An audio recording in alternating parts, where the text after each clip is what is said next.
sharing and technology transfer, and strengthening international cooperation to ensure no country is left behind.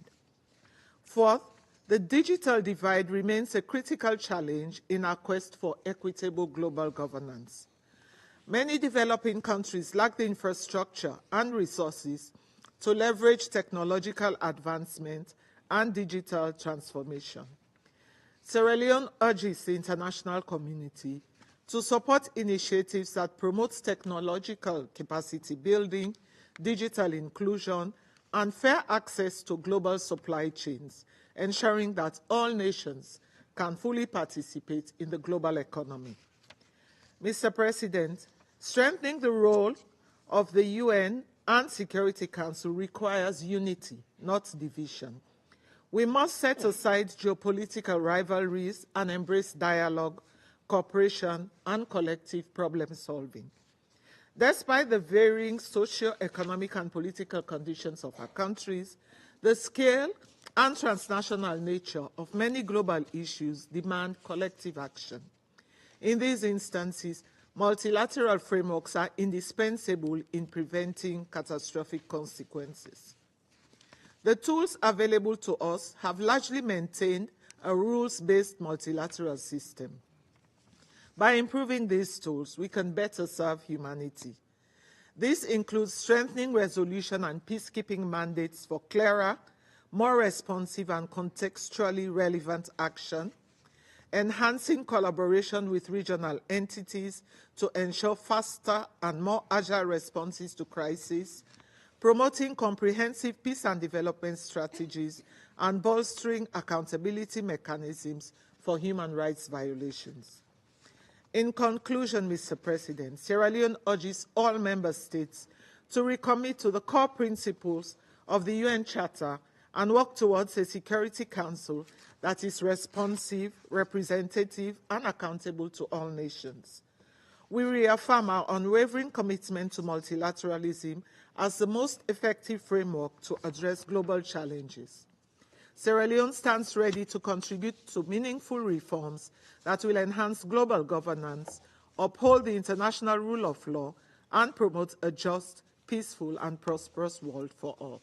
I thank you. I thank Her Excellency Ms.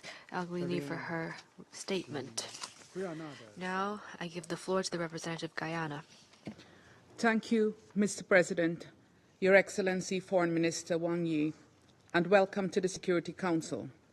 I also welcome the distinguished ministers and high-level officials in today's meeting, and thank Secretary-General António Guterres for his briefing. Mr. President, Guyana thanks China for convening this most relevant and timely debate on practicing multilateralism, reforming and improving global governance.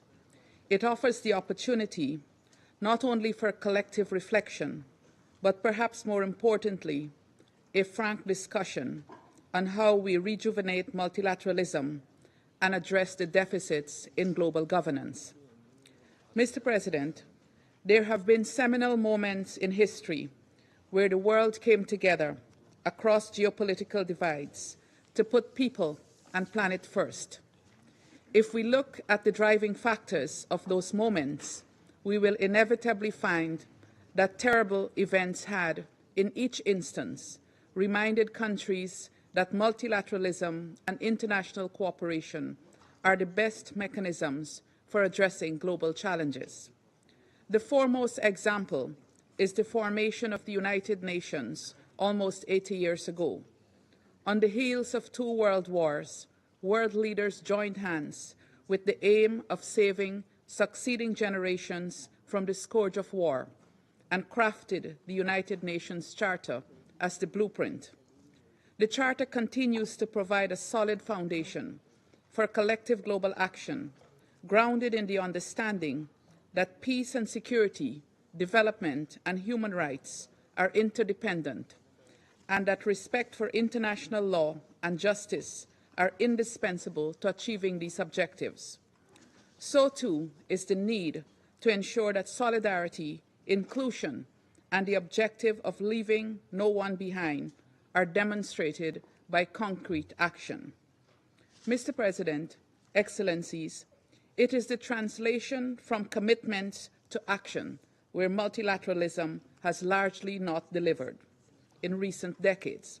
For example, we have seen multilateralism at work when the global community adopted the Sustainable Development Goals to end poverty and ensure prosperity for all, and the Paris Agreement to limit the effects of climate change. However, implementation is stymied by the lack of political will and inadequate financing, coupled with a global financial system that is skewed against countries that are most vulnerable and in need. A system that is not only unrepresentative, but also unfair and unjust. Reform of the international financial architecture is urgent and must no longer be ignored. An investment in development is an investment in peace and security. Mr. President, there is widespread recognition of the need for reform of the global governance structures to make them more representative, democratic, accountable, and equipped to address new and emerging challenges. The Security Council is arguably the least representative and most undemocratic of global institutions. Security Council reform remains critical to a more effective council, or it faces the risk of becoming irrelevant. We have seen repeatedly how the current structure and decision-making format, particularly the use of the veto, have thwarted the will of the majority of council members and ignored the views of the General Assembly. But even as we pursue reform, as the foremost body entrusted with the maintenance of international peace and security, the Council must deliver on its responsibilities now. At a time of increasing conflicts in the world, resulting in the loss of thousands of lives, immense suffering, and unprecedented humanitarian crises, the members of the Security Council must bridge divides and fulfill our collective mandate. There must be greater consistency in applying the same standard across similar situations and implementation of resolutions. As the Council faces growing criticisms for inaction, greater efforts must be made to rebuild trust in it and genuine consideration given to the use of the tools available in the Charter to combat non-compliance. Mr. President, accountability and justice are crucial to the achievement of peace and security. The Security Council must speak with one voice in championing respect for international law, including international humanitarian law. While it is incumbent on all states to be exemplary in their adherence to the Charter, Council members should hold themselves to the highest standards of performance and accountability. They should not be among those undermining the judicial institutions of the United Nations, which is crucial in ensuring respect for the rule of law and promoting accountability. Mr. President, given the interlinkages in the challenges we face today, there must be a holistic approach. Narrowing development divides, overcoming poverty, increasing opportunity for young people, ensuring women's participation, promoting respect for human rights, and building democratic governance structures are all essential for the attainment of international peace and security. This Council cannot afford to act in a vacuum. It must bring into consideration the related issues of poverty, hunger, inequality, climate change, and the impact of new technologies.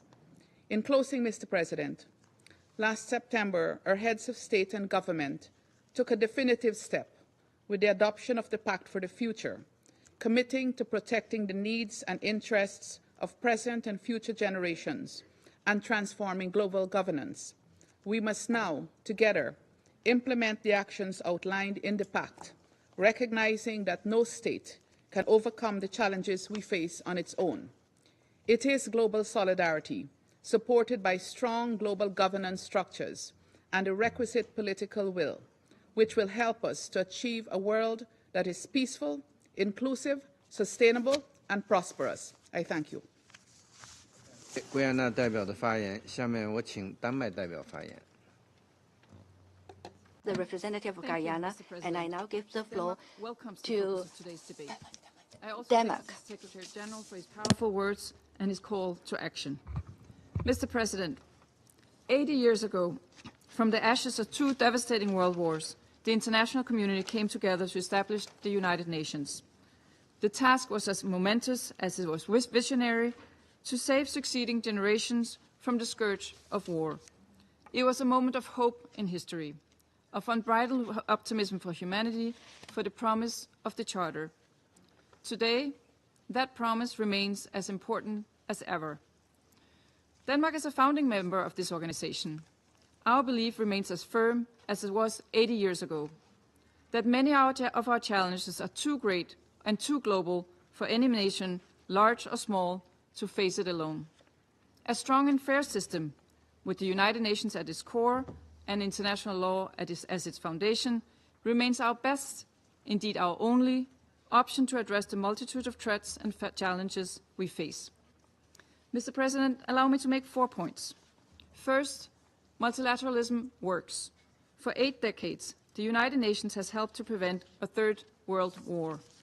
Together, we have created programs to reduce poverty and hunger, protect human rights, eradicate disease, increase access to education and healthcare, advance gender equality, and build sustainable peace. We have worked to expand and uphold international law and pursued accountability when international crimes have been committed.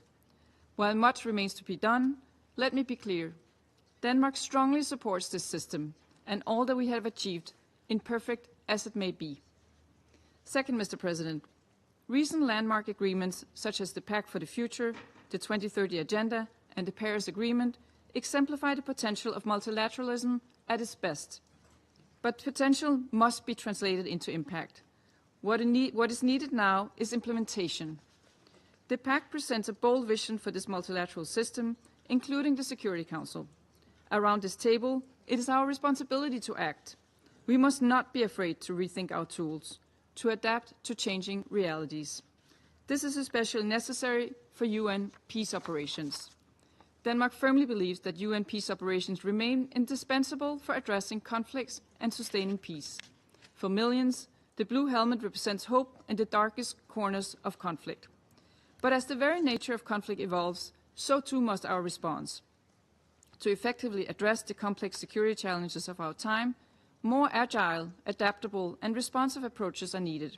This includes working across the whole peace continuum, from preventive measures and diplomacy to peacekeeping and post-conflict recovery.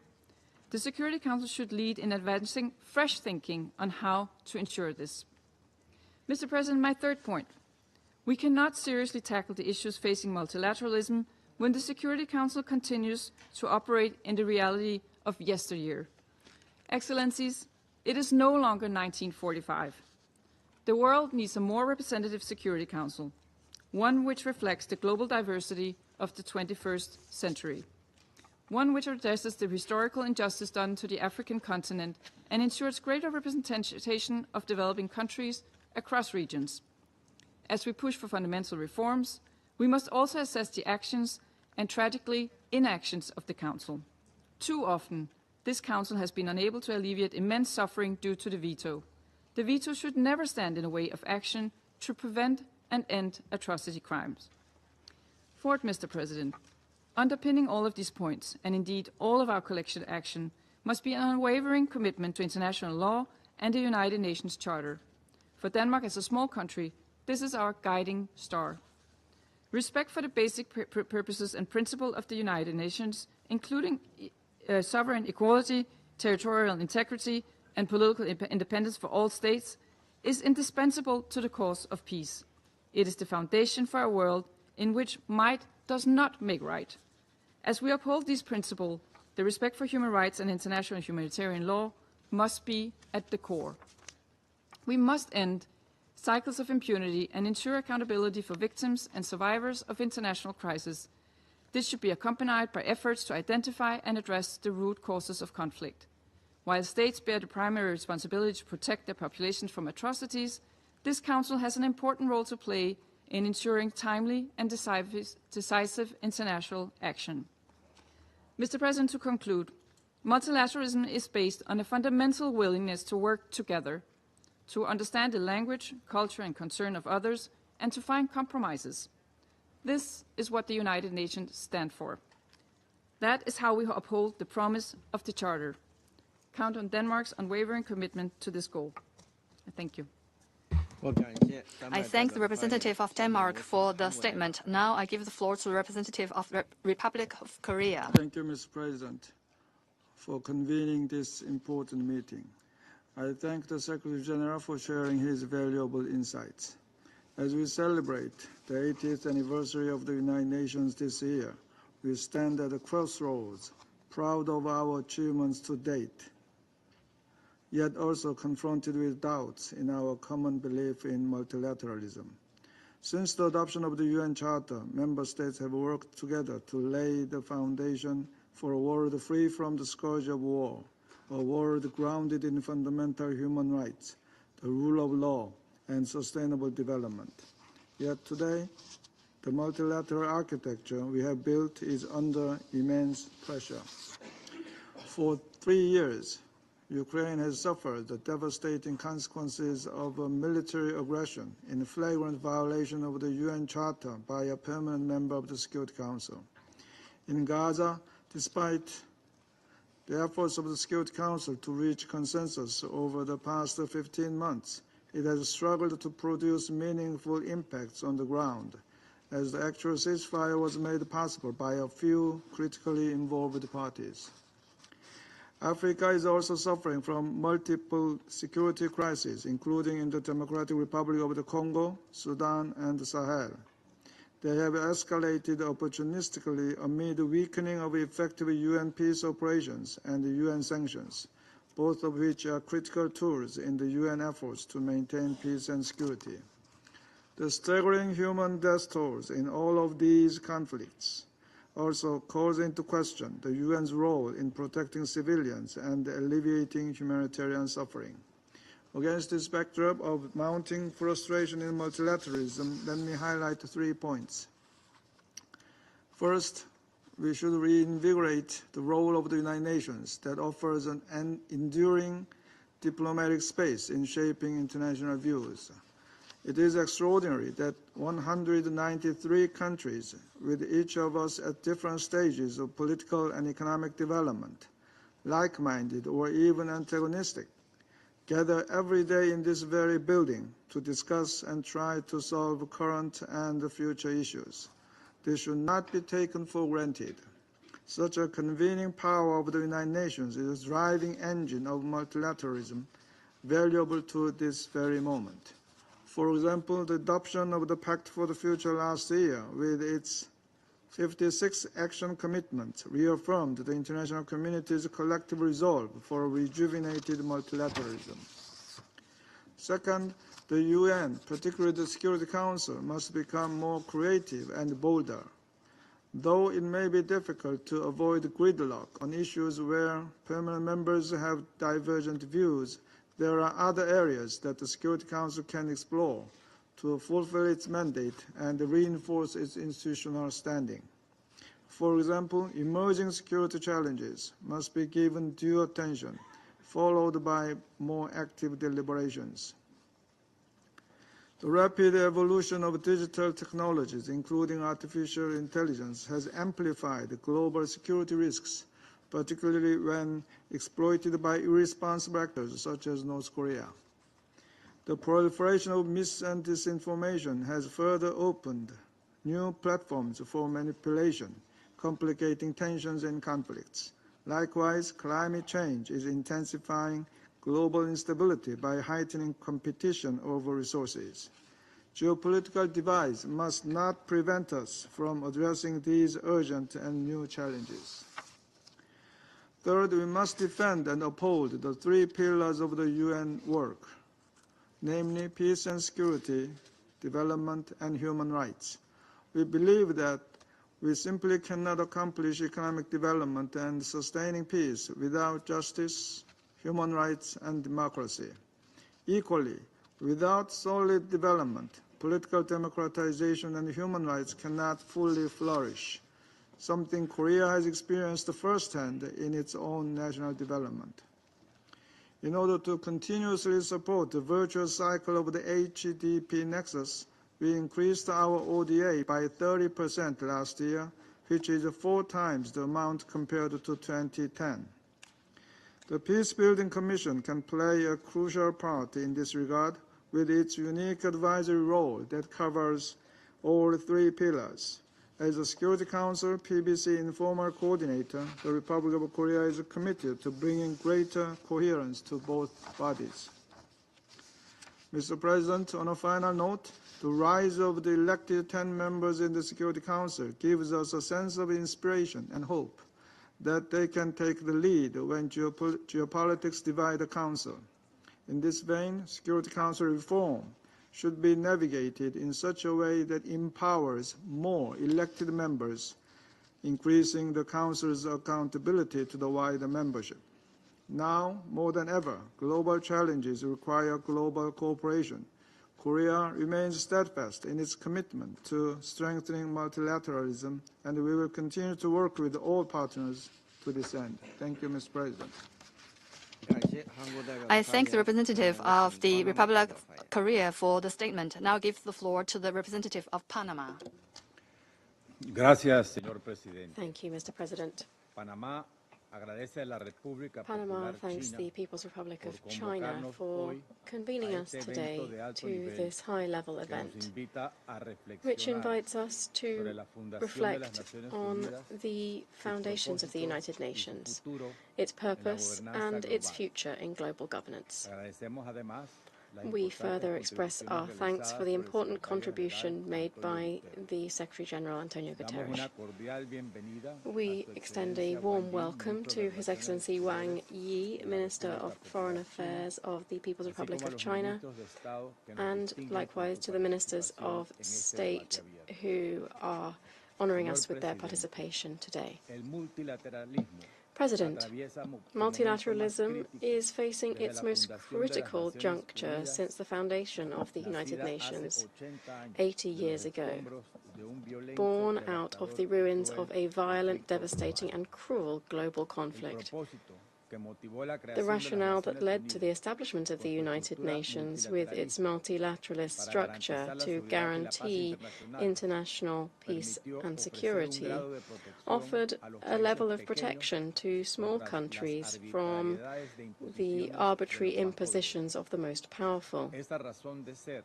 This raison d'être for global governance has been buckling under a system that has become unwieldy and slow to incorporate and implement the much-needed technology and innovation to provide the right solutions with the necessary urgency. It is regrettable that the Security Council, the only multilateral body tasked with maintaining international peace and security, is no longer up to the job of fulfilling the important aim for which it was established after the Second World War. We are forced to caution that what is urgently needed is a true review of its architecture. Furthermore, the current international financial system perpetuates inequalities and strengthens dependency structures which hamper the development of nations, including the economic development of our kindred countries in Latin America. Territorial integrity, sovereignty, and the right of peoples to decide on their own destiny are not, nor can they be, negotiable. Panama, as a founding country in this organization, with the contributions from the distinguished Panamanian lawyer Dr. Ricardo J. Alfaro, who contributed to the drafting of the Universal Declaration of Human Rights in incorporating the term human rights in the United Nations Charter, notes with concern the development of these trying situations which the organization is currently facing. and which are weakening multilateralism. But at the same time, Panama harbors the hope that these perilous circumstances will lead us to find channels for close communication, free of disinformation, threats, and ideological polarization. For this reason, we support the Secretary-General's pragmatic vision set out in the Pact for the Future. We understand that to ensure that this multilateral inclusive commitment has sustainable effects over time, we mustn't brook terminology exclusions in its language, nor the use of double standards, which would further erode the integrity of the United Nations Charter and the Universal Declaration of Human Rights. Unmovable pillars both in the achievement of international law and in ensuring an effective multilateral system. Panama will always be in favor of the inclusive participation of all relevant sectors in a context of conflict for the benefit of the civilian population and with the equitable and increasing participation of women and young people as agents of peace and development. Panama, as a small state, is reaping the rewards of multilateralism and has been doing so since our foundation as an independent republic. Tangible proof of this is the generational struggle that through diplomatic efforts led to the end of a colonial enclave which divided us and to the recovery of our canal, one of the vital waterways for ensuring sustained and neutral service to international trade and to global free maritime transit. It was in this council, meeting in Panama City in 1973, it was this council that brought international attention to the Panamanian cause, leading the parties from that time to negotiate treaties bringing an end to foreign presence on our territory, guaranteeing the world's support for our full sovereignty and our territorial integrity. This is a landmark that, 25 years after the return of the canal, allows Panamanians to benefit from exemplary, well-warranted economic growth in the region. The historic realities of that time no longer reflect current necessities, hence why reform to the Security Council is so vital. The blocking of consensus and the indiscriminate use of the veto due to the lack of geographic representation in this body means that the hope of millions of people immersed in tragedy, in famine, and in humanitarian crises without wholesale solutions all go unanswered. It's time to rescue multilateralism from ruinous mistrust and to breathe new life into the decisions that are taken both in this Council, but in all of the spaces created to address global governance from different angles. It is time to reactivate the protection that multilateralism provides to small states united by their vulnerability from the arrogance of the geopolitical interests of others. Multilateralism isn't one option among many. It is the cement that provides the sturdy foundation for stability and for international well-being. President, Panama, like many states here present, can come up with solutions. Nonetheless, these solutions will lead nowhere if we don't trust in ourselves and if we do not stand ready to implement the mechanisms that we have to hand to enforce the mandates contained in the dozens of resolutions that we adopt every year. The Secretary-General can only operate in the margins of what this membership allows him, hence why the right way to maintain international peace and security connected to sustainable development and human rights is to enforce the legitimate political will of our peoples. We are facing a crisis of representation, where political power has been concentrated among the few, leaving the rest to feel marginalized.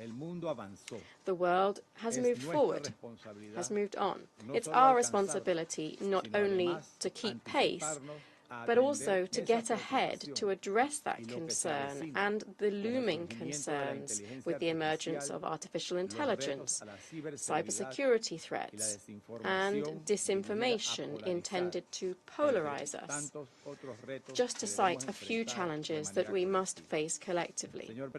Mr. President, it is time for this helpful debate to guide us to undertake a self-assessment, to reflect and to act, to address the glaring question marks hanging over the multilateral system and global governance. 80 years after all too few changes, we must ensure that rather than floundering, the system flourishes and prospers. Thank you. I thank Panama for their statement. I'll now give the floor to the representative of Greece. Allow me to start by thanking China and Foreign Minister Mr. Wang Yi for selecting this very important topic and for convening this timely debate. And I also thank the Secretary-General for his very interesting remarks. Mr. President, 2025 signifies a landmark year in the history of the United Nations. As we are preparing to celebrate its 80th anniversary, it's becoming more difficult to meet people that can remember a world without the United Nations, a world shaped by the horrors of the two world wars.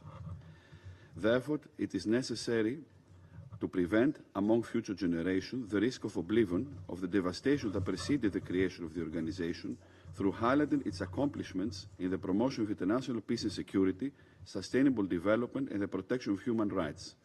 It is also a good moment to take stock of multilateralism and global governance at present. Mr. President, no one can deny that our world is facing new, complex global challenges at a scale unthinkable in 1945, from wars and increasingly military expenditures to hunger, poverty, and unequal development. The permanent crisis in the Middle East, Russia's invasion of Ukraine, and the grave political and humanitarian crisis in Sudan, Sahel, Yemen, DRC, Haiti, and elsewhere are just a few examples of the serious threats to global stability in the UN Charter. We believe there is an urgent need for fundamental reform and improvement of our multilateral system with the UN at its core.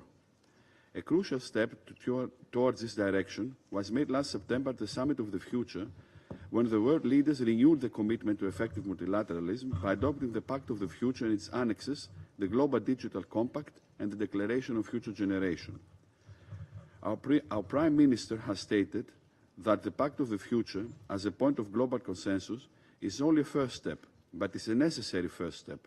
It's a political declaration to act, and political will is a necessary driver for action at the national level and collectively at the global level. Greece calls for the rapid implementation of the relevant actions of the Pact, especially transforming global governments and reinvigorating the multilateral system to tackle these challenges and seize the opportunities of today's and tomorrow. In this context, a reform of the central pillar of the international peace and security architecture, namely the Security Council, is also needed. We support any model of reform that is fair, strengthens the UN as a whole, and transforms the Security Council to a more democratic, efficient, representative, accountable body adjusted to the realities of the 21st century. We are convinced that these goals would be achieved through the enlargement of the Security Council, both with permanent and non-permanent members. We also call for strengthening the relationship of the Security Council with the General Assembly in order to maintain better international peace and security. Mr. President, during the intense negotiations of the Pact of the Future and beyond, Greece insisted that it was necessary to go back to the basics of the UN Charter, such as the peaceful settlement of dispute, the respect of international law, and the rules and principles of the Charter. These are core elements of Greece's participation to the Security Council and the necessary foundations of peace and prosperity across all nations. At the same time, we need to safeguard fundamental rights and freedoms, democracy and the rule of law in an increasingly authoritarian, dangerous and contested world where human dignity is progressively challenged and where war becomes more prevalent on a greater scale. Let me also stress that one of the Pact's significant achievements is the first global recommitment to nuclear disarmament since 2010. We stress the need this to serve as a basis for upholding and strengthening the international non-proliferation and disarmament architecture with NPT as its cornerstone. Mr. President, Greece recognizes the need to narrow the development divide and especially the digital divide. Peace and security cannot prevail in the absence of development and growth. Greece focuses its development efforts and allocates aid, including through capacity building, transfer of know-how and expertise, with the aim of contributing to the reduction of poverty and inequality in the world, the consolidation of peace and security, and in order to tackle the root causes of migration flows. We also believe that artificial intelligence offers tremendous opportunities for achieving the SDGs, and we are actively engaging to the discussion of the global governance of AI at the UN and other fora. Our common efforts to bridge the digital divide should focus on the implementation of the Global Digital Compact, which represents the first comprehensive global framework for digital cooperation, chartering a roadmap for global AI governance. Mr. President, we are also deeply concerned with the lack of substantial progress in tackling the effects of climate change. We reaffirm the importance of accelerated action in this critical decade on the basis of the best available science, and we welcome relevant decisions adopted at COP28 and 29. We also recognize the importance of support to development countries and their access to climate finance, especially those that are particularly vulnerable to the adverse effects of climate change. Mr. President, in closing, let me underline that the upcoming celebration of the 80th anniversary of the UN serves as a moment of collective reflection on the accomplishments of our organization, a reiteration of a common belief to its core values and principles, and a time to begin reforming global governance and the multilateral system. Let us all work together towards this direction. I thank you. I thank the representative of Greece for that statement, and I'll give the floor to the representative of the Russian Federation. We welcome the personal participation of the Minister for Foreign Affairs of the People's Republic of China in today's open debate. We welcome the participation of other ministers and senior representatives. We believe that the topic proposed by the Chinese presidency is highly relevant. It provides us with a good opportunity to discuss through the geopolitical prism the root causes of the current profound crisis plaguing the modern international world order. We see today's meeting as a unique continuation of the discussions which took place in July 2024, when the Council under Russia's presidency considered the question of multilateral cooperation in building a more fair, democratic, and sustainable world order. 80 years ago, on the 4th of February, 1945,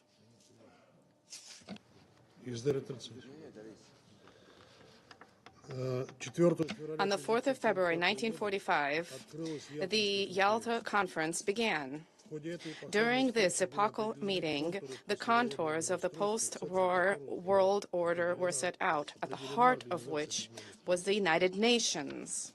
In the international legal dimension, the Charter of the United Nations first set out the equality of all states, ridding the world of patterns of legitimization of the claims of certain countries to domination. The result of this groundbreaking decision was the process of decolonization, which gifted freedom to numerous enslaved peoples.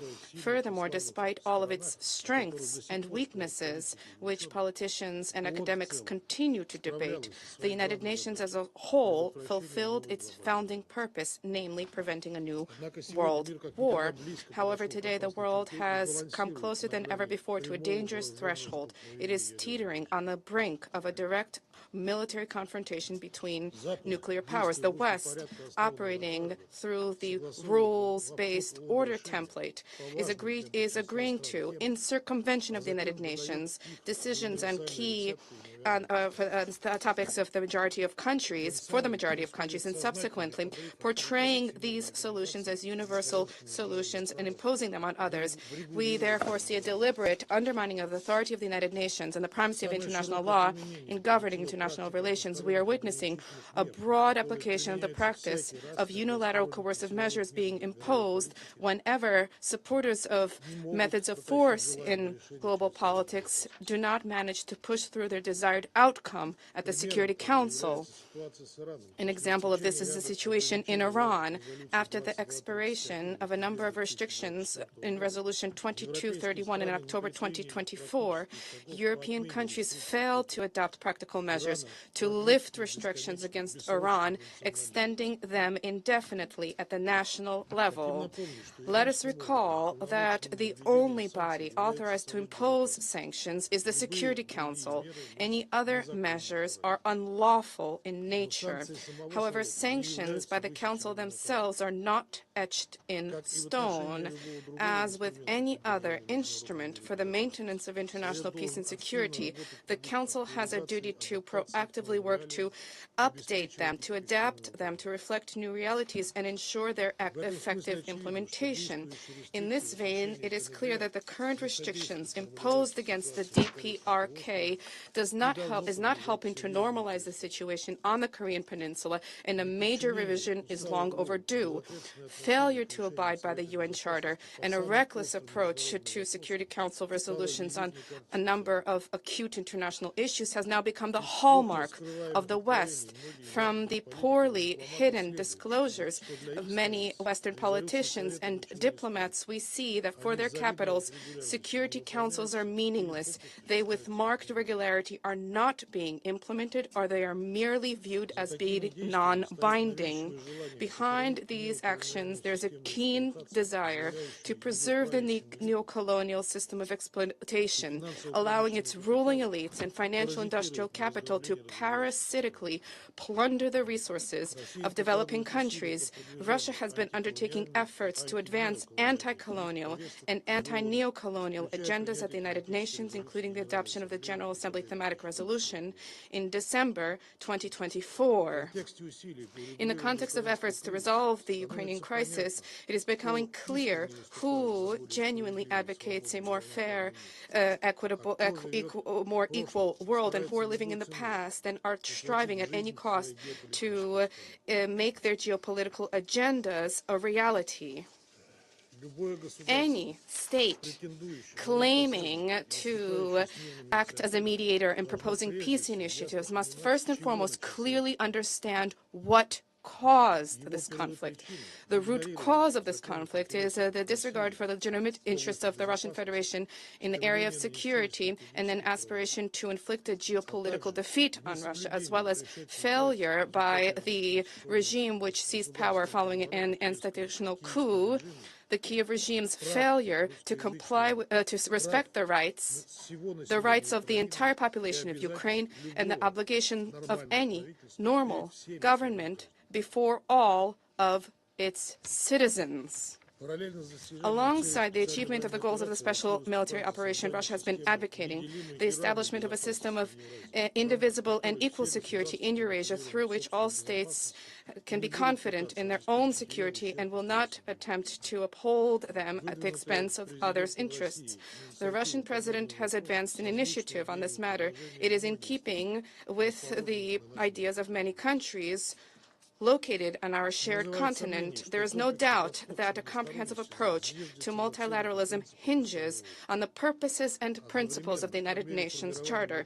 Alongside the establishment of a multilateral world order with a shift of the center of power to the global south, there's a growing need for the adaptation of global governing institutions to reflect modern-day realities, and first and foremost for there to be reform of the United Nations and its Security Council.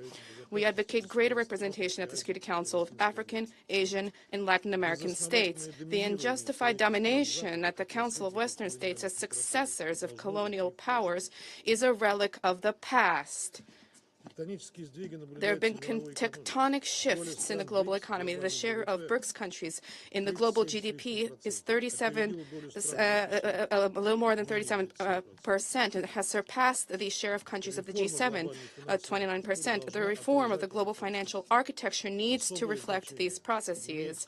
Of paramount importance is the prompt reform of the Bretton Woods institutions and the WTO, whose work is based to needs to be based on and reflect the real weight of non-Western centers of economic growth. What do we see in this area? Merely attempts by the OECD to stymie meaningful reform and to cling to the existing system, which allows for financial instruments to be used as weapons of mass destruction, which is further resulting in fragmentation of the global economy. There's an ongoing colonialist practice of imposing ideological designs and political solutions and socioeconomic models which are geared towards plundering sovereign states. Resources, according to existing assessments, developed countries has siphoned off of countries in the global south since the adoption of the 1960 Declaration on Decolonialization, siphoned off resources amounting to $62 trillion. An unprecedented campaign has been unleashed of unilateral coercive measures afflicting countries in Africa, Asia, and Latin America. A grave blow to the global financial system is being dealt by the outright theft by Western countries of sovereign assets and currency reserves. At the same time, there are limitations on access to technology which are brought into play, and this directly runs counter to genuine multilateralism, worsening inequality and placing a slowly ticking time bomb, thwarting prospects for the achievement of sustainable development goals. A growing mistrust in the financial system based on Western reserve currencies and the visible outflow of funds and securities and debt obligations of Western countries and major banks is fueling processes of activization of regional ties for the formation of effective and secure multilateral international economic mechanisms, alternatives to those which the West has been controlling and using for the advancement of its parochial interests. This includes expansion of transactions in national currencies, the establishment of independent payment systems, and the establishment of an industry market chains and circumvention of those channels that have been blocked or compromised as a result of politically motivated restrictions. Interregional and regional organizations and their partnerships, in our view, have the potential to become linchpins that govern the multilateral world order institutes. So this is an approach which has been set out in President Putin's approach, a blueprint for a greater Eurasian partnership, the economic bedrock for our initiative for common and indivisible security in Eurasia. There is no doubt that an important role here that lies with BRICS, the SCO, as well as the CIS, the Eurasian Economic Union, ASEAN, and other associations. An apt example of international and regional cooperation is the activity of UNRWA, an excellent example of this. For many decades, they have been providing assistance to Palestinians in humanitarian assistance, education, healthcare, and social services on the occupied Palestinian territory. Essentially, UNRWA has been doing everything which the occupying power, West Jerusalem the occupying power, which has been waging an unprecedented persecution against UNRWA. The ongoing work of the agency without obstacles as a ticket to the survival of the residents of Gaza and the West Bank. Today, UNRWA for the residents of Gaza is the their sole last hope to which there is no and can be no alternative. Our duty is to protect the mandate of the interests of the agency to advance its work, its unique work for the Palestinians, both in the occupied Palestinian territory and in neighboring Arab countries. In this connection, we support the call of the UN Secretary-General and the General Commissioner of UNRWA to Israel for it to comply with its international legal obligations and to lift the Knesset legislation for the prohibition on UNRWA's activities. Clearly, an important impetus for strengthening multilateralism is becoming is being reflected in the multiplying global challenges faced by humankind. They include healthcare crises, the infiltration into our lives of unbridled digital technologies, climate change, the so-called demographic transition, which essentially, as some experts have deemed, this is a demographic suicide for a growing number of nations. The United Nations is designed to play a central coordinating role in developing adequate solutions with the involvement of all stakeholders, and depoliticized international scientific cooperation is designed should present present a compelling and long-term basis for the adoption of such decisions. When it comes specifically to the achievement of the SDGs, major hopes have been pinned on the forthcoming Fourth International Conference on Financing for Development to be held in Spain in July. Among other priorities, we would note the issue of the digital divide. We advocate the establishment of international dialogue and stepping up the activity of specialized international organizations with the aim of reducing digital inequality, providing assistance to developing states and states with transitional economies, and fleshing out national legislation and high technology infrastructure for the digital economy. Discussions on the above-mentioned issues need to take place without slipping into futile polemicism. Otherwise, tangible results will be beyond reach. There's a need to restore professionalism in diplomacy, a culture of dialogue, the ability to listen, to hear others' views, to preserve channels for crisis communications. There is a bedrock for this, and that is the Charter of the United Nations. If all parties, barring none, respect its spirit and letter, not interpreting it selectively for the advancement of geopolitical interests, the United Nations is in a position to resolve current disputes and reach common ground on the majority of issues facing it. Thank you. I thank the representative of Russian Federation for his statement. Now I'll give the floor to France. Mr. President, I thank you for convening this meeting. At a time when global governance is challenged by the proliferation of crises, we must not succumb to the temptation of unilateralism. This path would bring us simply to widespread confrontation, pitting everyone against everyone else. That would work to the detriment of one and all, even those convinced of their superlative strength. We reaffirm our support for multilateralism, compliance with international law, and for the values of cooperation and solidarity. Last September, we adopted the Pact for the Future in order to breathe new life into multilateralism and expedite the achievement of Agenda 2030. At a time when we prepare to celebrate the 80th anniversary of the United Nations, this document reaffirms that collective action is necessary to overcome current challenges and those that will arise tomorrow. In this vein, France organized the Summit for a New Global Financing Pact at the beginning of February this year, and also the summit, the AI Action Summit. We must rethink our governance system to render it more effective, more representative, and fairer. We also need to go further when it comes to the climate and biodiversity. This strategy continues to bear fruit, as demonstrated by the adoption of the BBNJ Treaty in 2023. 10 years ago, 195 states gathered together in Paris and decided to resolutely expedite the struggle against climate change, their goal being to limit the average temperature rise to 1.5 degrees Celsius. We must now get everything battle-ready to ensure that the Paris Accords turn into tangible action. Mr. President, it is because France trusts in the United Nations that we champion an ambitious reform of it. Turning to the Security Council, our position is clear.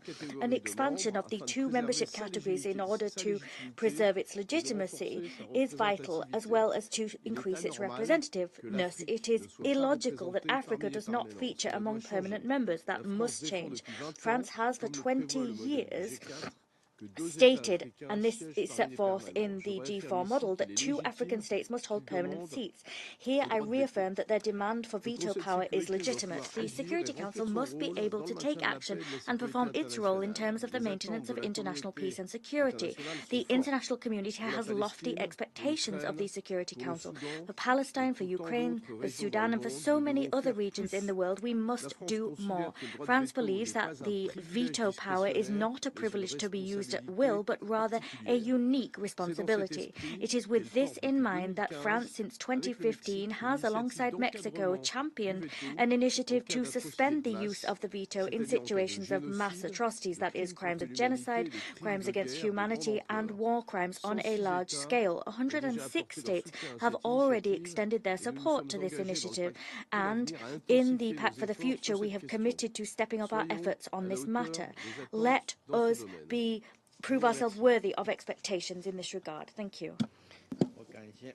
I thank France for his statement. Now I give the floor to the representative of the United Kingdom. President, and I welcome the contributions to our discussion today from His Excellency Foreign Minister Wang Yi and the Secretary-General.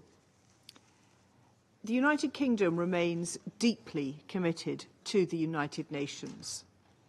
But 80 years since its creation, with more countries engaged in conflict than ever before, we're falling short of its founding mission to save succeeding generations from the scourge of war. And despite progress on health and education, significant global challenges remain. The climate crisis is accelerating, and the Sustainable Development Goals are off track. Why so? There is more to this than the often mentioned liquidity crisis. In 80 years, UN membership has increased from 51 to 193 member states. But the UN and its institutions are not fully representative of all its members.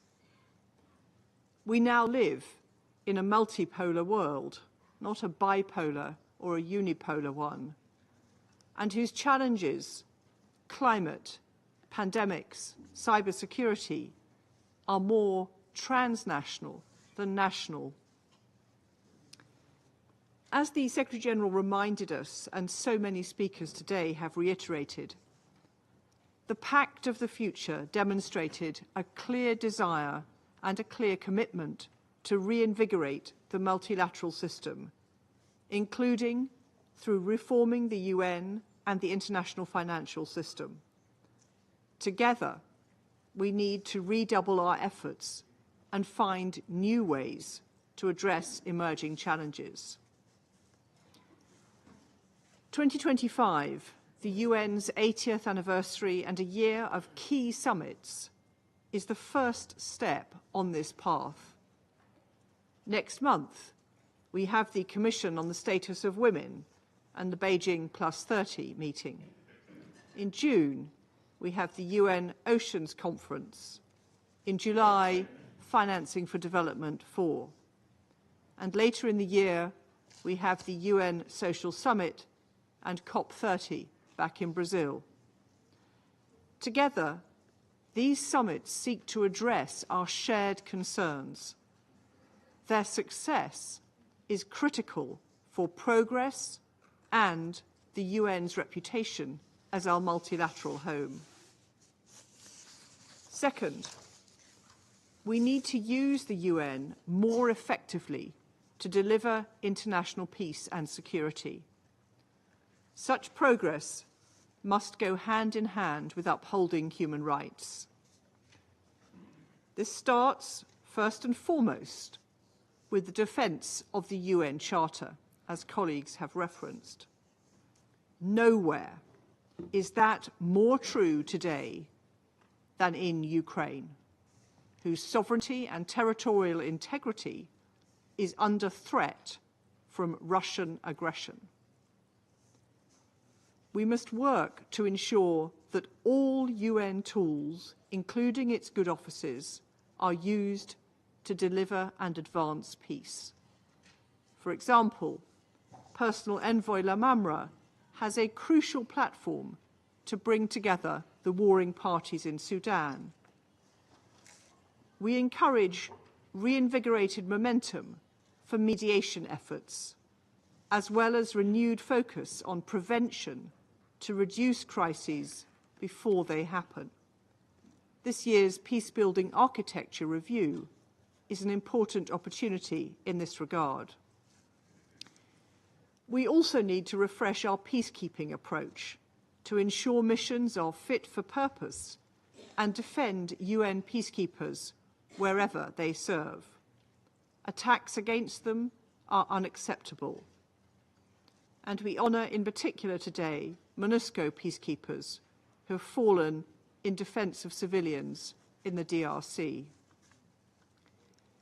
Finally, in the face of growing global crises from Sudan to Myanmar, we need to support the UN's development and humanitarian programmes across its agencies. In Gaza, UNRWA, alongside the WFP and UNICEF, provides over 50% of all food aid. We commend OCHA's tireless efforts to reach those in need. Humanitarian access and the protection of aid workers are integral to their successful delivery. In conclusion, President, colleagues, this Council is often characterised as an ineffective geopolitical theatre. While reform of its membership is needed, and the UK supports that, this body has the tools to implement its peace and security mandate. We now need to strengthen our collective will to use them more effectively and, as the Secretary-General has said, in our 80th year, work to build the more peaceful, just and prosperous world that we know is within reach. I thank you. I thank the representative of the United Kingdom for the statement, and I now give the floor to the representative of the United States. Mr. President, for organizing this meeting to review where the UN stands on its principles and purpose as we go into its 80th year. The United States helped found the United Nations after World War II to prevent future global conflicts and promote international peace and security. But UN agencies and bodies overall have drifted from their core missions. We need to take a closer look at where this institution is falling short. For example, there is a long-standing, deep anti-Israel bias within the UN that has only grown stronger since Hamas's brutal attack against Israel on October 7th, 2023. This sentiment was exemplified by the UN Relief and Works Agency, UNRWA, when staff were found to have participated in the October 7th terrorist attack. There are even recent reports that its schools and facilities have been used by Hamas. The UN Human Rights Council has protected human rights abusers by allowing them to use the organization to shield themselves from scrutiny. As for the Security Council, it is charged with maintaining international peace and security, but critical issues that demand the Council's attention continually fall by the wayside. Prior to Bashar al-Assad's departure from Syria, Russia used the Security Council to block any action to hold the Assad regime to account for its crimes against humanity. Russia's war in Ukraine is the bloodiest in Europe since the founding of the United Nations after World War II. This war needs to end. China has consistently exploited its status as a developing nation within international organizations to advance its separate agenda. The UN should not be in the business of endorsing any one country's initiatives. So, two of the greatest drivers of instability in the world today hold veto power at the Security Council. That is what we are up against. As mentioned at the outset, the United States has supported the United Nations over these 80 years. We will continue to strongly advocate for peace abroad and for security and stability at home. The United States is currently conducting a review of our support to the UN. We will consider whether the actions of the organization are serving American interests and whether it can be reformed. The United States will not support UN bodies such as the UN Human Rights Council. We will review bodies such as UNESCO, which has a history of anti-Semitism or anti-Israel sentiment within the organization. Colleagues, we are seeing the abuse of international structures for political ends, including by using the International Court of Justice advisory opinions as a way to pursue national agendas. The ICJ has been used by South Africa to accuse Israel of genocide. Unfortunately, the term genocide has been misappropriated to become an international slander. Mr. President, as we look at the tools available to us to promote economic and social development, we need to harness the power of artificial intelligence, which will have countless revolutionary applications in economic innovation, national security, healthcare, and free expression. America welcomes partnerships with UN member states that foster the creation of AI technology, but we must guard against strangling the development of AI with needless regulations. We must also be wary of attempts to use AI algorithms to rewrite history, surveil users, and censor speech. Mr. President, a few words about sanctions, or so-called illegal unilateral coercive measures. The United States reiterates that its autonomous sanctions programs are consistent with international law. In addition to observing and respecting UN sanctions, the United States and many of our partners legitimately use domestic authorities, carefully regulating our domestic financial systems in a tailored way to address threats to international peace and security.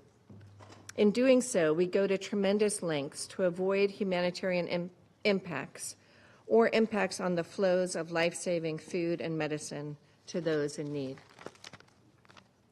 Mr. President, in conclusion, the United States supports the UN's return to its founding mission of promoting peace and security around the world. As President Trump has stated, we will be taking a hard look over the next few months on what reforms the UN needs to undertake to get us to that point. I thank you. I thank the representative of the United States for the statement. I now give the floor to the representative of Slovenia. Mr. President, we are encouraged by the leadership of China in organizing today's debate, and we thank Secretary-General for his briefing earlier. Colleagues, soon we will mark 80 years since the end of the Second World War. Devastation and suffering caused by the war led the leaders to unite and establish the UN with the noble motivation, quote, to save succeeding generations from the scourge of war, end of quote. Our organization and hope for a peaceful future raised as a phoenix out of the ashes of the war, as beautifully depicted by Per Krog's mural for peace hanging in the chamber just behind us or above us. However, as if the cord to the raison d'etre of our organization has loosened with time, and as if we are not capable anymore to imagine peace. The conflicts are running at an all-time high. The UN Charter, the international law, international humanitarian law, and the resolutions of this Council are all being undermined and right out violated or ignored without any accountability. Since we have entered the Security Council a year ago, we have been asking ourselves how to revive the spirit of San Francisco. Like Guyana, we are asking ourselves how to rebuild the trust among ourselves and in the Council.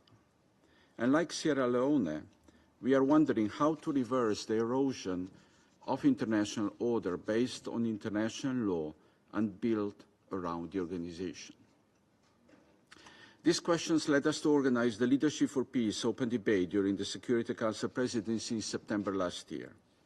Together, we adopted a presidential statement and recommitted to our responsibilities and roles. The number of speakers then and today is a testament of our continuing belief in the United Nations. Mr. President, let me make 3 points on how Slovenia sees the way forward. And they are: focus on what we have in common, address new non-traditional security threats, and protect achievements of the past 8 decades. First, international community joined under the umbrella of the United Nations continues to share most noble aspirations. We committed to a world free of war, world free of fear and free of want. We committed for every human to be able to have her needs, rights and dignity protected and promoted. These goals continue to unite us. Last year we adopted the Pact for the Future, for a world that is safe, peaceful, just, equal, inclusive, sustainable and prosperous. a world in which well-being, security and dignity and solidarity and healthy planet are assured for all humanity. We agree with you, Mr. President, as with many other colleagues who are convinced that the pact is a good and broad enough basis to implement our common aspirations. Second, international community joined under the umbrella of the United Nations should acknowledge the profound global transformation we are experiencing today, a transformation that is adding new, non-traditional concerns to the existing ones. Climate change and environmental threats can fuel conflicts. Water-related risks are a challenge to the resilience of societies. Cyber attacks on critical infrastructure, hospitals and government institutions can bring the world to a standstill. Disregard for safety and protection of nuclear power plants can hinder lives of generations to come. Terrorism continues to threaten security and well-being of all our citizens. These new security concerns don't stop at our borders. They don't recognize regional divisions. They represent our shared concern, our common threat. And the Council should step up efforts in addressing them. So let us commit to fighting these challenges, and let us do it together. UN community is our strength. And my third and last point, international community joined under the umbrella of the United Nations should be proud of its past achievements. A major contribution of the UN with its legal framework is that it enabled the power of rules to replace the rule of power. Even if it doesn't always work properly and in all situations, it provides a protective shield for a great majority of member states against notion of might is right, in the words of my Danish colleague. Violations of the UN Charter, of the international law and international humanitarian law, the erosion of respect for the work of the humanitarian organizations and their staff, disregard for the protection of civilians, especially women and children in armed conflicts, without any accountability, risk driving our world into disorder and chaos. So, colleagues, the Secretary-General Dag Hammarskjöld once observed that it is not big powers who need the UN for their protection. It is all the others. We, the others, the great majority of UN member states, should act accordingly to protect 8 decades of the international system based on rules and the UN Charter, and build consensus to deliver peace, to end with a quote of the current Secretary-General. Thank you. I thank Slovenia for the statement, and I now give the floor to the representative of Bolivia. I give the floor to Her Excellency Ms. Landa, Minister of Foreign Affairs of Bolivia. Mr. President, thank you. The plurinational state of Bolivia congratulates the Chinese presidency of the Security Council, and we wish you every success. I wish to convey to you the greetings of our brotherly President Luis Arce Catacora and the greetings of the Bolivian people as we mark the bicentenary of our independence. That date marked the inception of the plurinational state of Bolivia, whose goal was to continue increasing equity and justice for our people. This meeting is being held at a time when the multinational crisis besetting the world is growing ever deeper every day.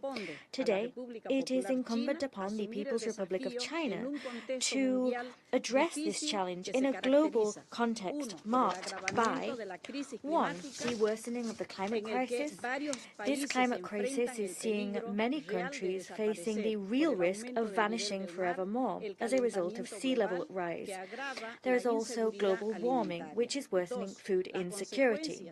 Second, we're seeing the consequences of neo-colonial practices and military occupations waged with a desire to maintain hegemony and control over our natural resources. 3, there is the danger of a far-reaching trade war with grave consequences across all sectors. 4, there is a threat that we will see the genocide against the Palestinian people worsen. 5, there are economic blockades and unilateral coercive measures being used as weapons to subjugate sovereign nations. In view of these threats to peace and the very existence of the planet, the most important challenge now is the implementation of radical change, and urgent change indeed, within the United Nations structure. This particularly holds true for the Security Council. We must restore respect for international law, as well as for human rights, and we must establish inclusive and representative global governance. The use of the veto by the United States to protect Israel's impunity in the case of genocide in Palestine against collective will is a demonstration that the Security Council does not champion the interests of the majority of the world's peoples. We are fighting to shore up the transition towards a multipolar world and towards effective multilateralism. Politically speaking, it is neither proper nor acceptable, if we are to strengthen international relations, that 5 countries determine the fate of humankind as a whole, while at the same time the global south simply looks on from the sidelines. The veto must disappear. States that violate human rights and international law must be suspended from the Security Council. Any increase in the membership of the Security Council must take account of geographical variables as well as climate variables and bear in mind global challenges. We must all listen to each other, and we must all be represented. Mr. President, the journey towards a multipolar world is one in which the BRICS have emerged as a real alternative to the prevailing economic and financial order. Bolivia has opted to strengthen the new development bank of the BRICS to finance our growth, free of the constraints of traditional financial institutions. Mr. President, the defense of human rights must be universal, effective, and impartial. The time has come for this Council to demand that Israel halt its genocidal acts and the forced displacement of Palestinian men and women from their territory. It is our hope that this debate will mark the beginning of a genuine transformation and not simply the beginning of a new round of statements, because the very existence of the planet and human life is at stake and cannot wait. To conclude, I wish to reiterate Bolivia's position, that of our brotherly president, which was expressed in the most recent UN General Assembly. He called for the world to be turned into a zone of peace. I thank you. I thank Her Excellency Ms. Luanda for her statement. I now give the floor to His Excellency Mr. Peter Szijjártó, Foreign Minister of Hungary. Thank you so much, dear Minister, my dear friend, dear colleagues. For the couple of recent weeks, you have been living in a totally new global political reality. The outcome of the US presidential elections have changed basically everything. The whole Western world has received a new leader carrying out a patriotic and sovereignistic political strategy, considering national interest as number one, standing on the basis of common sense, going against the woke ideology and launching a freedom fight against the global dictatorship of the international liberal mainstream. We Hungarians have been doing this for the last 15 years. carrying out a conservative, Christian, patriotic, pro-peace, anti-migration political strategy, for which we have been under tremendous attacks, tremendous and continued attacks carried out by the representatives of the woke ideology and the representatives of international liberal mainstream. And I have to tell you, Mr. President, dear colleagues, that the woke ideology and the international liberal mainstream have poisoned international politics and international relations. Therefore, the last years have become the age of dangers and conflicts. Huge amount of money, multiple tens of billions of dollars have been invested into campaigns, blackmailing and insulting patriotic governments all around the world, interfering into domestic political procedures and elections. International politics have been totally lacking mutual respect. What we had instead? Stigmatization, lecturing and blackmailing. And we Hungarians have suffered a lot of all these phenomena. Therefore, we welcome the recent changes. We especially cherish that the financial channels of this political strategy of interfering into domestic issues of other countries have been cut, which makes it possible that mutual respect will return as the basis of international politics.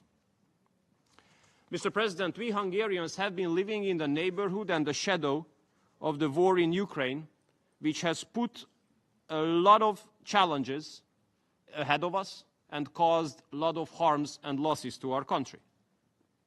And we have to tell you that the international liberal mainstream has fueled this conflict by stigmatizing and attacking all of those who had been speaking in favor of peace. We remember the stigmatization, spies, propagandists, friends of whoever.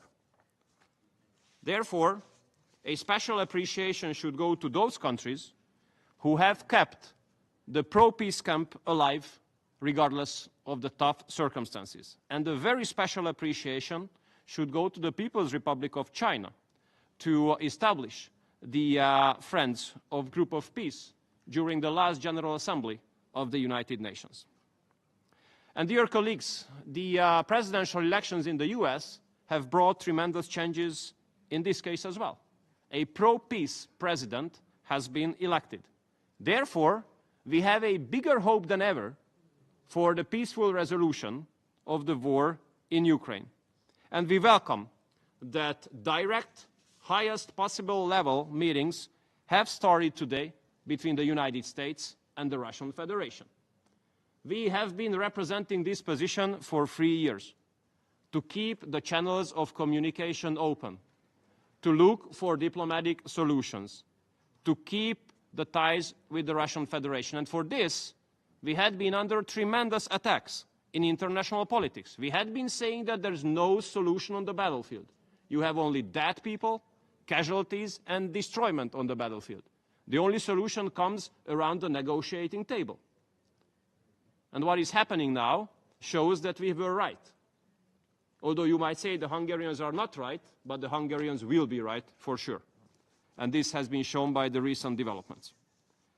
And I do believe, Mr. President, that the United Nations should adjust itself to this new global political reality. If it is unable to do so, it will lose its significance. We have to be honest to ourselves. During the global dictatorship of international liberal mainstream, United Nations have failed to be the platform for peace. Therefore, the leaders should get out of their comfort zones, out of the ivory tower, and come forward with innovative proposals for reforms. How to eliminate the function overlaps, how to eliminate useless functions, how to cut costs, and how to increase the effectiveness. And we, Hungary, as a home of many branches of UN organizations, hosting, for example, the second largest anti-terror department of this organization, we are ready to take our fair share. So if there's a decision for decentralization or outsourcing activities from New York, we are happy to host more in Hungary. So, Mr. President, let me cherish the efforts of the People's Republic of China to keep the pro-peace camp alive in the recent years.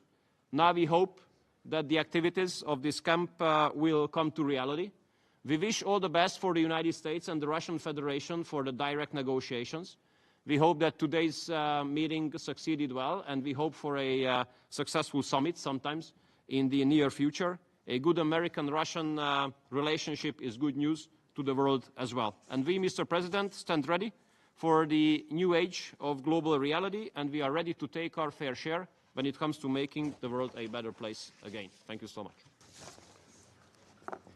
I thank His Excellency Mr. Sijarto for his statement. I now give the floor to His Excellency Mr. Abubakar, Minister of Foreign Affairs of Uganda.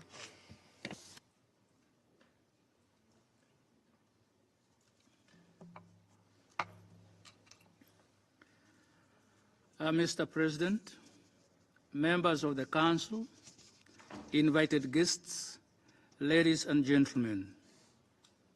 Mr. President, it is very humbling and a great honor for Uganda to have been invited to join you in the debate about multilateralism and global governance. Let me also take this opportunity to thank the Secretary-General for his briefing and all of the previous speakers for their illuminating contributions to this debate. Mr. President, let me on the outset share with you some quotes. Mr. Hubert Védrine, the former Minister of Foreign Affairs of France, said, I quote, "We cannot accept either a politically unipolar world, nor a culturally uniform world, nor a unilateralism of a single hyperpower." End of quote. Kofi Annan, former Secretary-General of the United Nations, said, and I quote, "There is a certain tendency on the part of some Americans to treat the UN as a multilateralism a la carte, where you pick and choose where it suits you, and where it doesn't suit you, you pull back." John F. Kerry, former Secretary of State of the United States, said, and I quote, "I think we celebrate the 70th anniversary of the UN. As we celebrate the 7th anniversary of the UN, it is a good moment to rekindle our efforts to make multilateralism work again. And I am proud to say that in the Iran agreement, I think we did show that it can work." End of quote. Today, the world is in a state of flux. What with the myriad of challenges around issues of climate change, geopolitical tensions, threatening world peace and security, and pandemics, among others. Yet, there is a palpable loss of trust on the age-old institutions and mechanisms of solving them. As we commemorate the 80th anniversary of the founding of the UN, it is most fitting that the world reflects on options available for solving these challenges. For example, to what extent can we still rely on multilateralism? I must therefore thank the President of the Council for choosing this subject and shining a light on it for our attention. Multilateralism, often understood as a cooperation among multiple nations to address shared challenges, has been the cornerstone of global governance, most especially since the mid-20th century. Rooted in the principles of collective action and shared responsibility, it has evolved significantly over time, facing both triumphs and trials. Multilateralism emerged more prominently after World War II with the establishment of the UN in 1945 as its flagship institution. The UN Charter laid the foundation for international cooperation, emphasizing principles such as sovereign equality, peaceful dispute resolution, and the rejection of use of force. Over the decades, multilateralism expanded both horizontally. For example, the United Nations membership grew from 51 members to now 193, and vertically by incorporating non-state actors like the NGOs and private organizations. The post-Cold War era saw a surge in multilateral efforts with the rise of global governance frameworks addressing common challenges like trade with the formation of the World Trade Organization, climate change with the signing of Paris Agreement, and public health with the formation of the World Health Organization. In spite of this, it is always important for us to remember that multilateralism has always been work in progress, balancing universal aspirations with the realities of power politics. Despite this apparent achievement, multilateralism continues to face significant challenges, particularly now in the 21st century. These challenges range from structural impediments, rising nationalism and populism, power shifts in the global arena, global crisis, to loss of trust in the system. The UN Security Council veto system and the lack of equitable representation for especially developing countries hinders effective decision-making.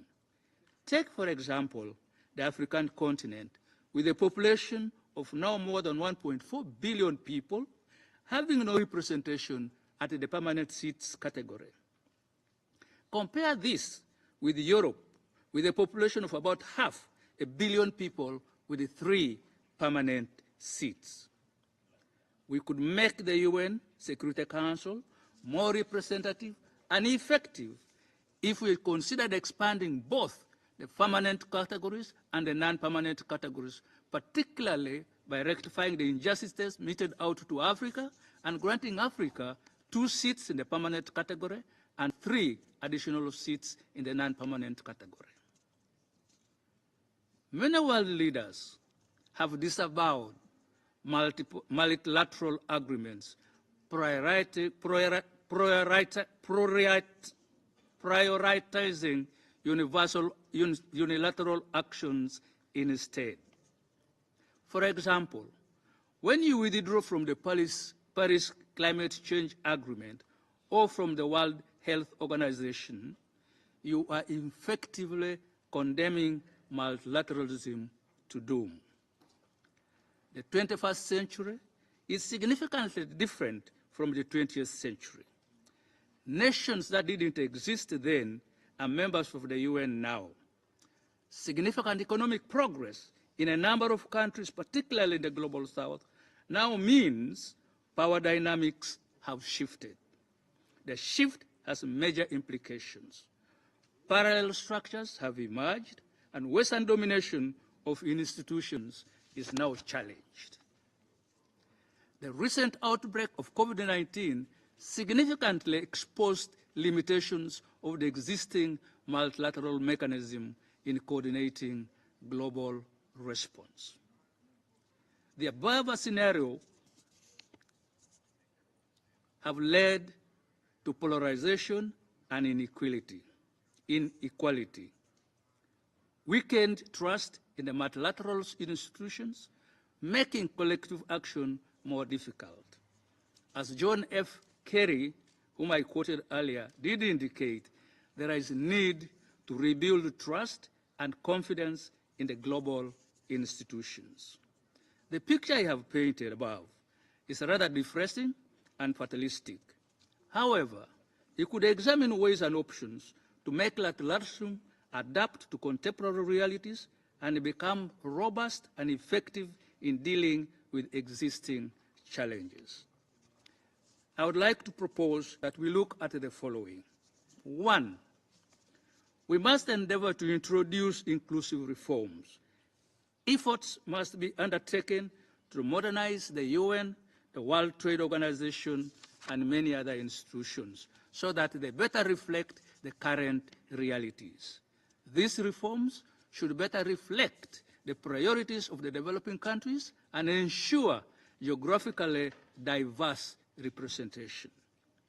2, we must adopt a multi-stakeholder approach involving NGOs, private actors, and civil society in global governance can foster more flexible and responsive solutions. 3, we should take advantage of technological advances. Digital tools and platforms can enable new forms of collaboration. However, we must remain wary of challenges of interference and data governance issues. 4, initiatives like the UN Foundation's Our Future Agenda are harnessing the energy and creativity of the youth to drive innovative solutions to sustainable development. Such initiatives must be supported. 5, the 2030 Agenda for Sustainable Development and the Pact for the Future provide a roadmap for renewed international cooperation, emphasizing equity and intergenerational responsibility. In conclusion, it is important to note that multilateralism, while facing significant challenges, remains indispensable for addressing global issues that transcend national borders. Its history demonstrates resilience and adaptability. Its future depends on the willingness of state and non-state actors to reimagine and to revitalize the system. As the world grapples with existential threats like climate change, pandemics, and geopolitical tensions, the need for effective multilateralism has never been greater. By embracing inclusivity, innovation, and solidarity, humanity can redefine what is possible together. I thank you, Mr. President. I thank you all for listening to me. I thank His Excellency General Abu Bakr for his statement. I now give the floor to Vice Foreign Minister of Saudi Arabia, His Excellency Mr. Al-Haraichi.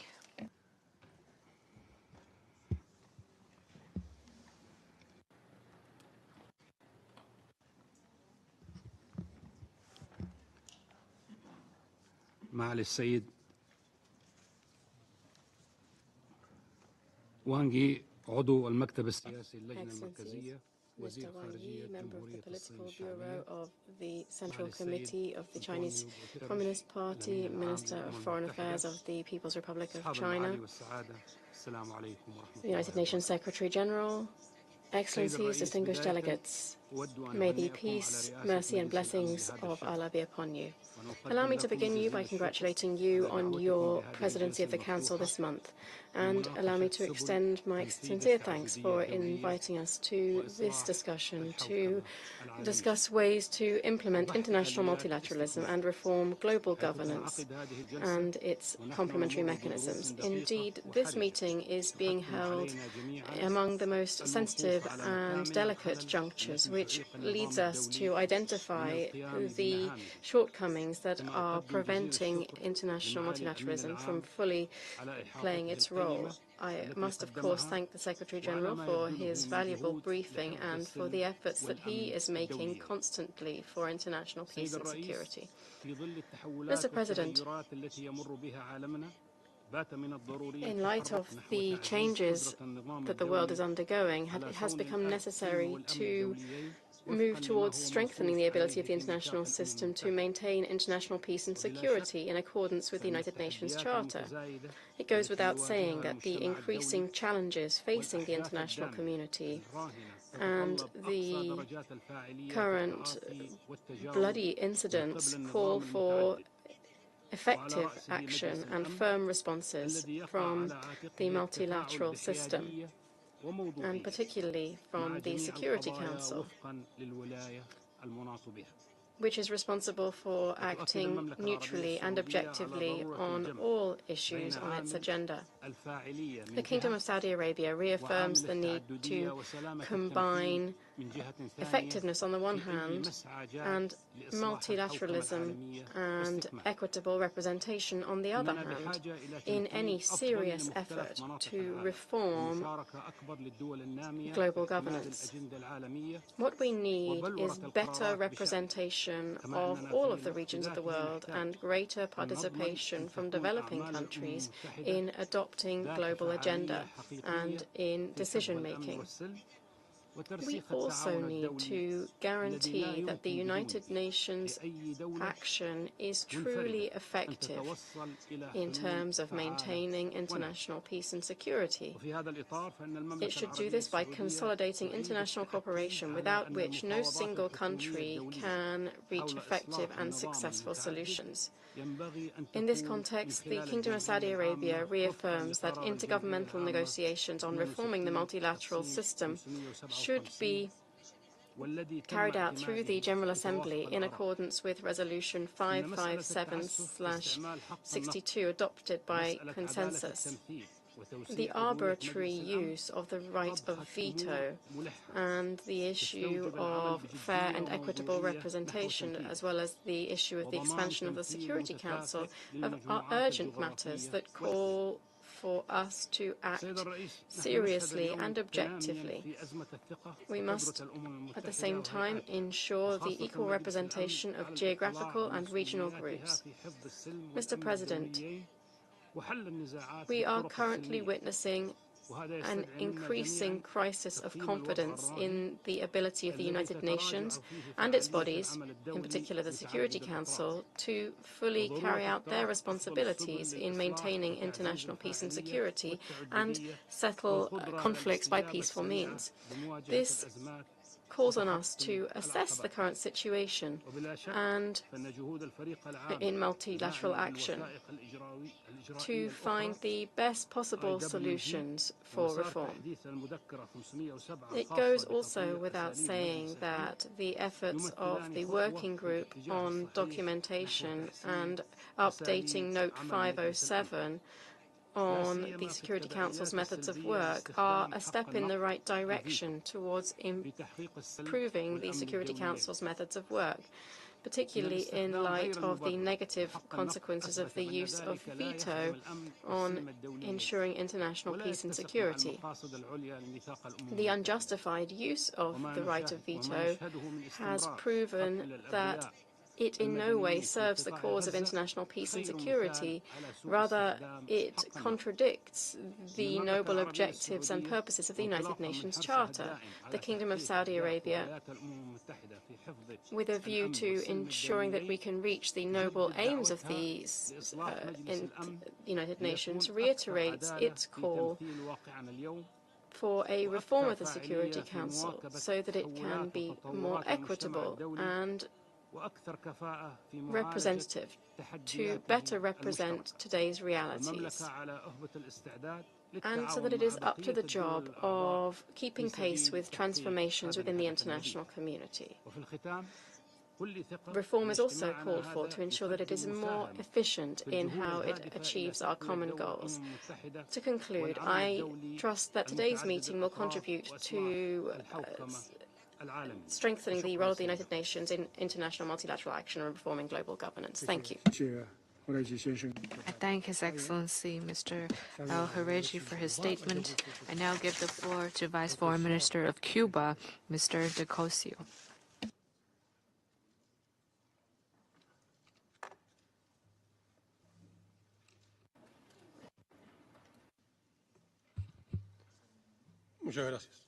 Thank you very much.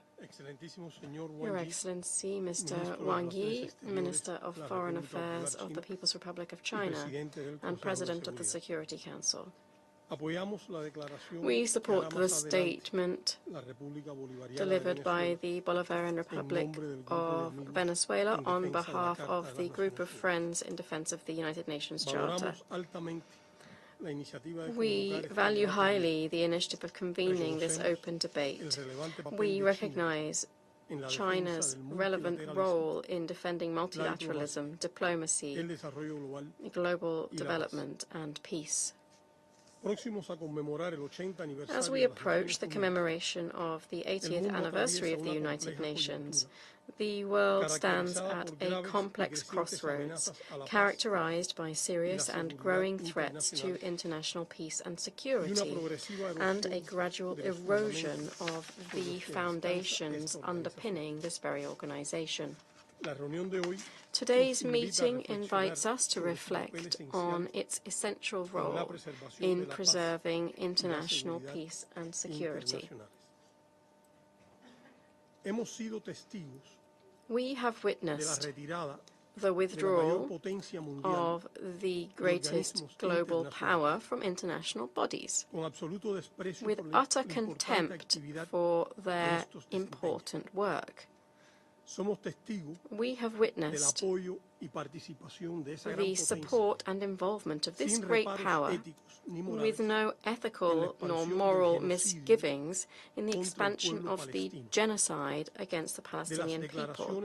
We have witnessed statements on plans to take land and on ethnic cleansing and annexation.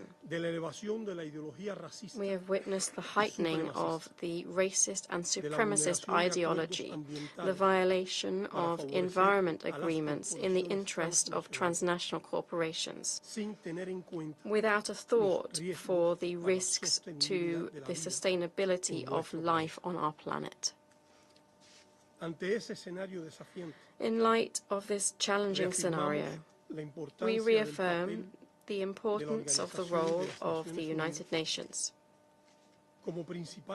as the main bulwark to tackle global threats and attempts to undermine international cooperation and dialogue. Full respect for the principles and purposes of the UN Charter and the rules of international law, as well as the defense of multilateralism, are all vital in this international scenario, which is becoming increasingly dangerous and complicated, and where the security and well-being of our nations are facing unprecedented challenges. We reiterate the appeal to urgently embark on deep-rooted transformations of this organization to benefit present and future generations. In the same vein, we oppose trends to privatize the organization and to turn it into an instrument to represent the interests of the great powers and great transnational capital. It's increasingly clear that the world needs to look towards building a new international order involving us all. A debate such as this can help, and Cuba is committed to contributing. This must be an order in which all nations are able to contribute and to be truly represented on an equal footing. It must be a sustainable order, one that promotes peace, security for all, social justice, equitable prosperity, respect for cultural, ethnic, and religious plurality.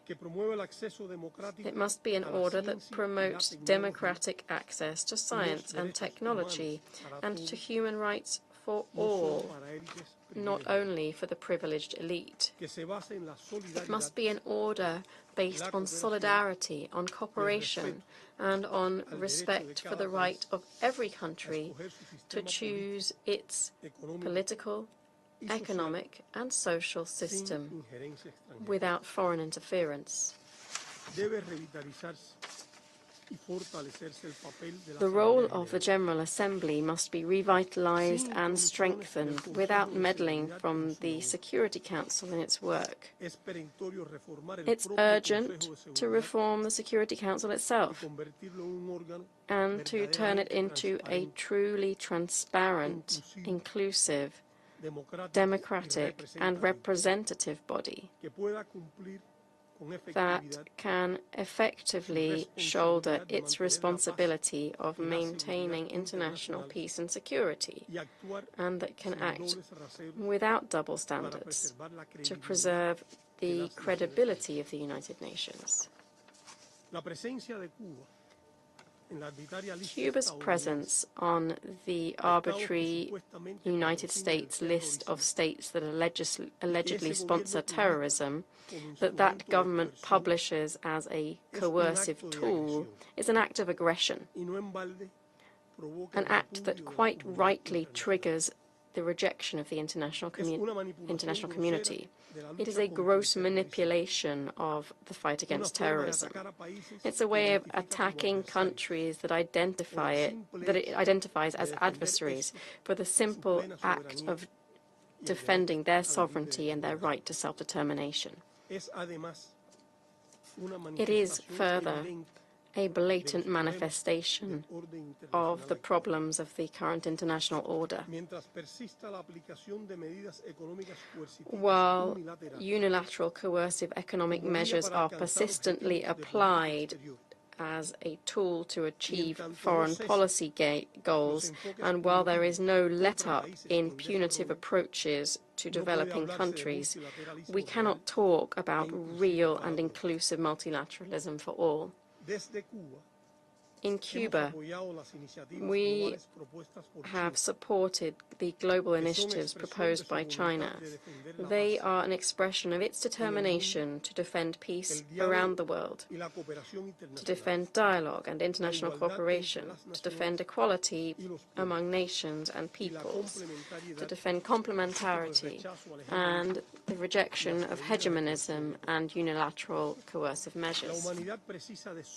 Humanity needs solidarity, cooperation, and dialogue.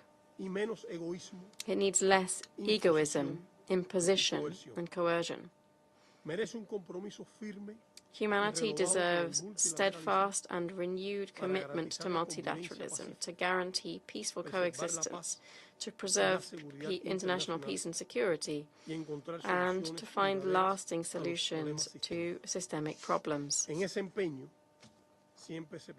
You will always be able to count on Cuba in this endeavor. Thank you very much. I thank His Excellency Mr. Fernando Sturcosio for his statement. I now give the floor to His Excellency Mr. Fedor Rosacha, Director General, Directorate for International Organizations and Human Rights, Ministry for Foreign and European Affairs of Slovakia.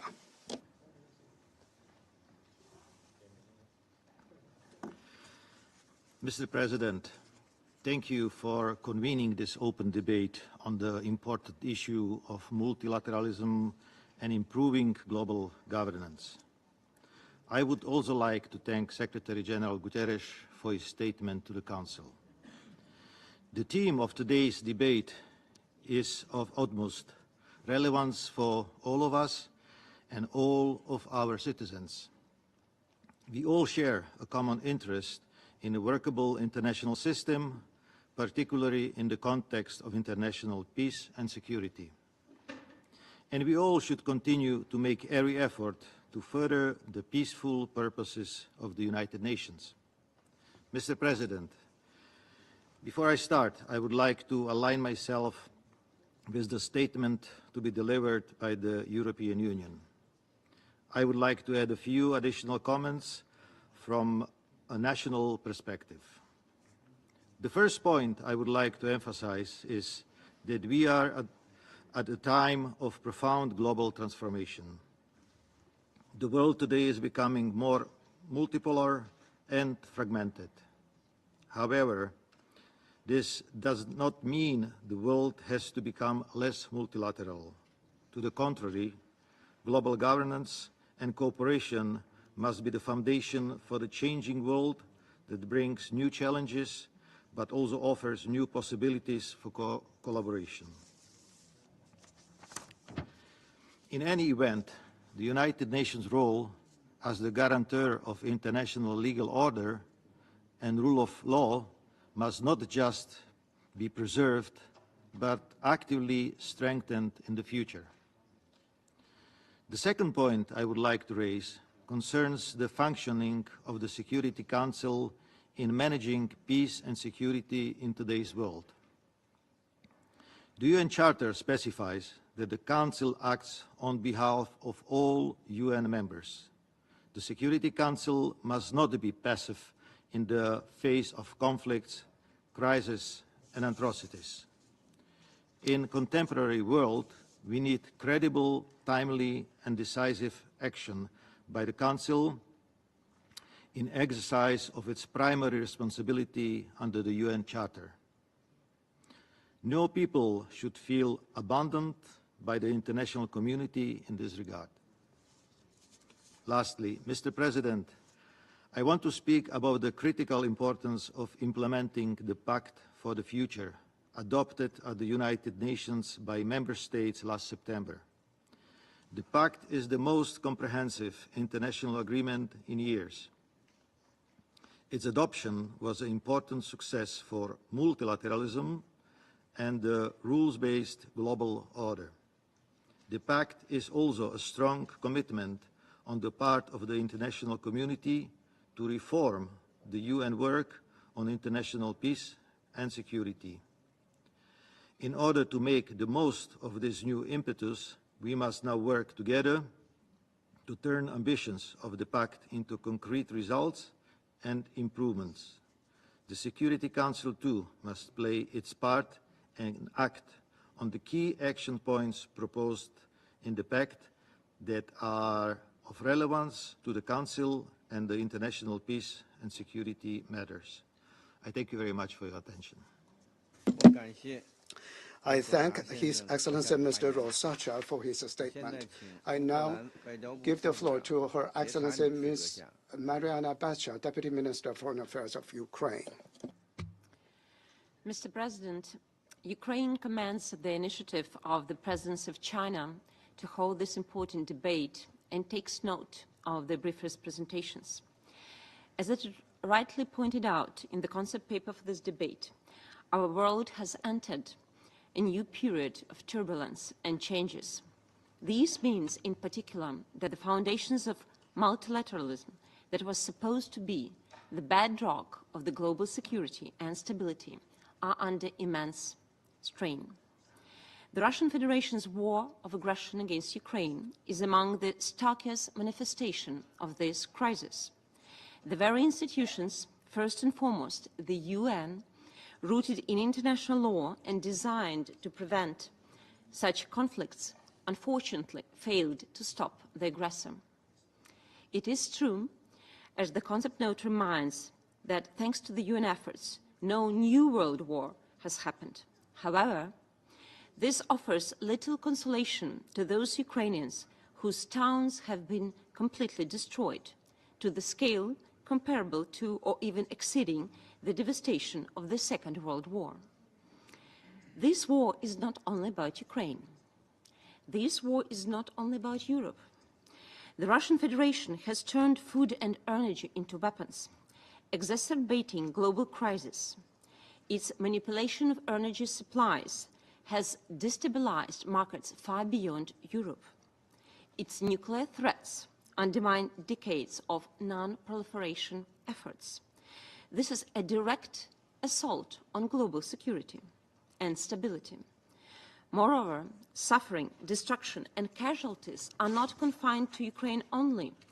They are also endured in other conflicts across the globe, in particular in Africa and the Middle East. Beyond this, we confront the attempts to undermine the credibility and efficiency of key multilateral institutions from inside. Nowhere are these malicious attempts more evident than in this particular chamber, where a state that wages a war of aggression enjoys the privilege of permanent seat and veto power. the Security Council cannot serve its primary function if it is paralyzed by those who actively undermine this mission. This situation exposes a structural flaw within the Security Council and in the existing global governance system as a whole. To address it, our multilateral system must be strengthened with preventive and enforcement mechanisms. We're convinced that concrete actions are required to ensure that a state in the permanent seat, which is involved in a conflict or a situation that the Council is considering, is limited in the exercise of its veto right, as it cannot do it impartially due to a conflict of interest. If irresponsible behavior, even from the permanent seat, comes at a cost, the integrity and efficiency of our platform will be secured. If the UN begins to resemble a boxing ring with fighters, their supporters and passive spectators, the prospects for the global security will be very bleak. Distinguished colleagues, achieving comprehensive, just and lasting peace for Ukraine will be a litmus test for multilateralism, and it will be also a litmus test for the UN. As most of you are aware, we have submitted a draft resolution of the General Assembly on the matter dedicated to the anniversary of the full-scale war of Russia against Ukraine. It will be adopted on February 24th. In that draft, we in particular propose to acknowledge multilateral processes aimed at achieving just peace consistent with this charter, with the UN Charter, as well as efforts by various members in presenting their visions for settlement. It is a question now if we, as a global community, can uphold the fundamental principles of sovereignty and territorial integrity enshrined in the UN Charter, or will we allow aggression and impunity to set dangerous precedents for future conflicts? The answer will determine whether multilateralism remains a viable mechanism for global peace or whether it will erode into irrelevance. We believe that international support for Ukraine's fight for freedom and independence implies joint upholding the territorial integrity and sovereignty as imperative principles of international law, as well as returning to the respect for the UN Charter. I encourage you to support this draft, as it will be the right answer to the above questions.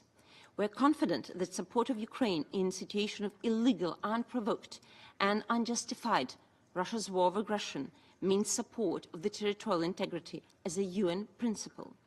Ukraine, in its turn, stands ready to work with all responsible nations to ensure that the UN is not just a forum for statements, but a force for action.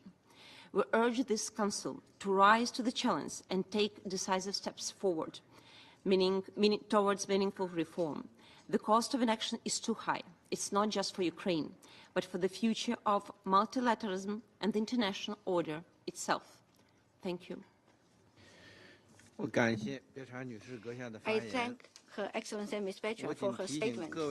I wish to remind all speakers to limit their statements to no more than 4 minutes in order to enable the Council to carry out its work expeditiously. I now give the floor to the representative of Kuwait. Thank you, Mr. President. It is my honor to deliver this statement on behalf of the Arab Group. And through you, Mr. President, I would like to welcome His Excellency Mr. Wang Yi, Minister of Foreign Affairs of China. And I would like to thank you and commend you for convening this important debate, as it highlights one of the most important topics that is before us repeatedly, namely safeguarding international peace and security through the practice of multilateralism, reforming and improving of global governance. Our session today allows us the opportunity to discuss and assess our joint responsibility towards our commitment towards the principles and goals of the UN Charter, which is one of the main pillars of global multilateral action and the best method to address the current threats. Mr. President, we convene today at a very critical and sensitive moment. The world is witnessing growing political, economic, social, environmental, interconnected and unprecedented complex crises, placing the international multilateral system before a test that might be the most difficult and the most urgent since 1945. Accordingly, members of the Security Council should work in a unified and collective manner, in addition to the cooperation and synergies within the international community by overcoming the severe divisions and the deepening disputes that face the ability of the international community to undertake its responsibility in accordance with the UN Charter. To fulfill these principles, there are a number of equally important principles that should constitute a cornerstone for international relations.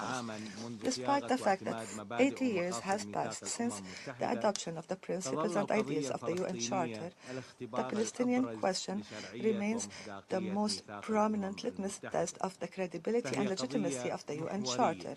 It is a pivotal question that is directly and closely linked to the principles and objectives of the Charter, particularly, or namely, the right of peoples to self-determination, the prohibition of use of force in non-common interest. Additionally, the Palestinian question is in line with all kinds of international legal legitimacy. There are General Assembly resolutions, Security Council resolutions, and Human Rights Council resolutions, in addition to a decision by ICC on the 21st of November regarding war crimes and crimes against humanity, in addition to the historic advisory opinion of the ICJ issued on 19th of July, last July, that has stood for the right and the principles of the UN Charter that we have all accepted when we joined this organization.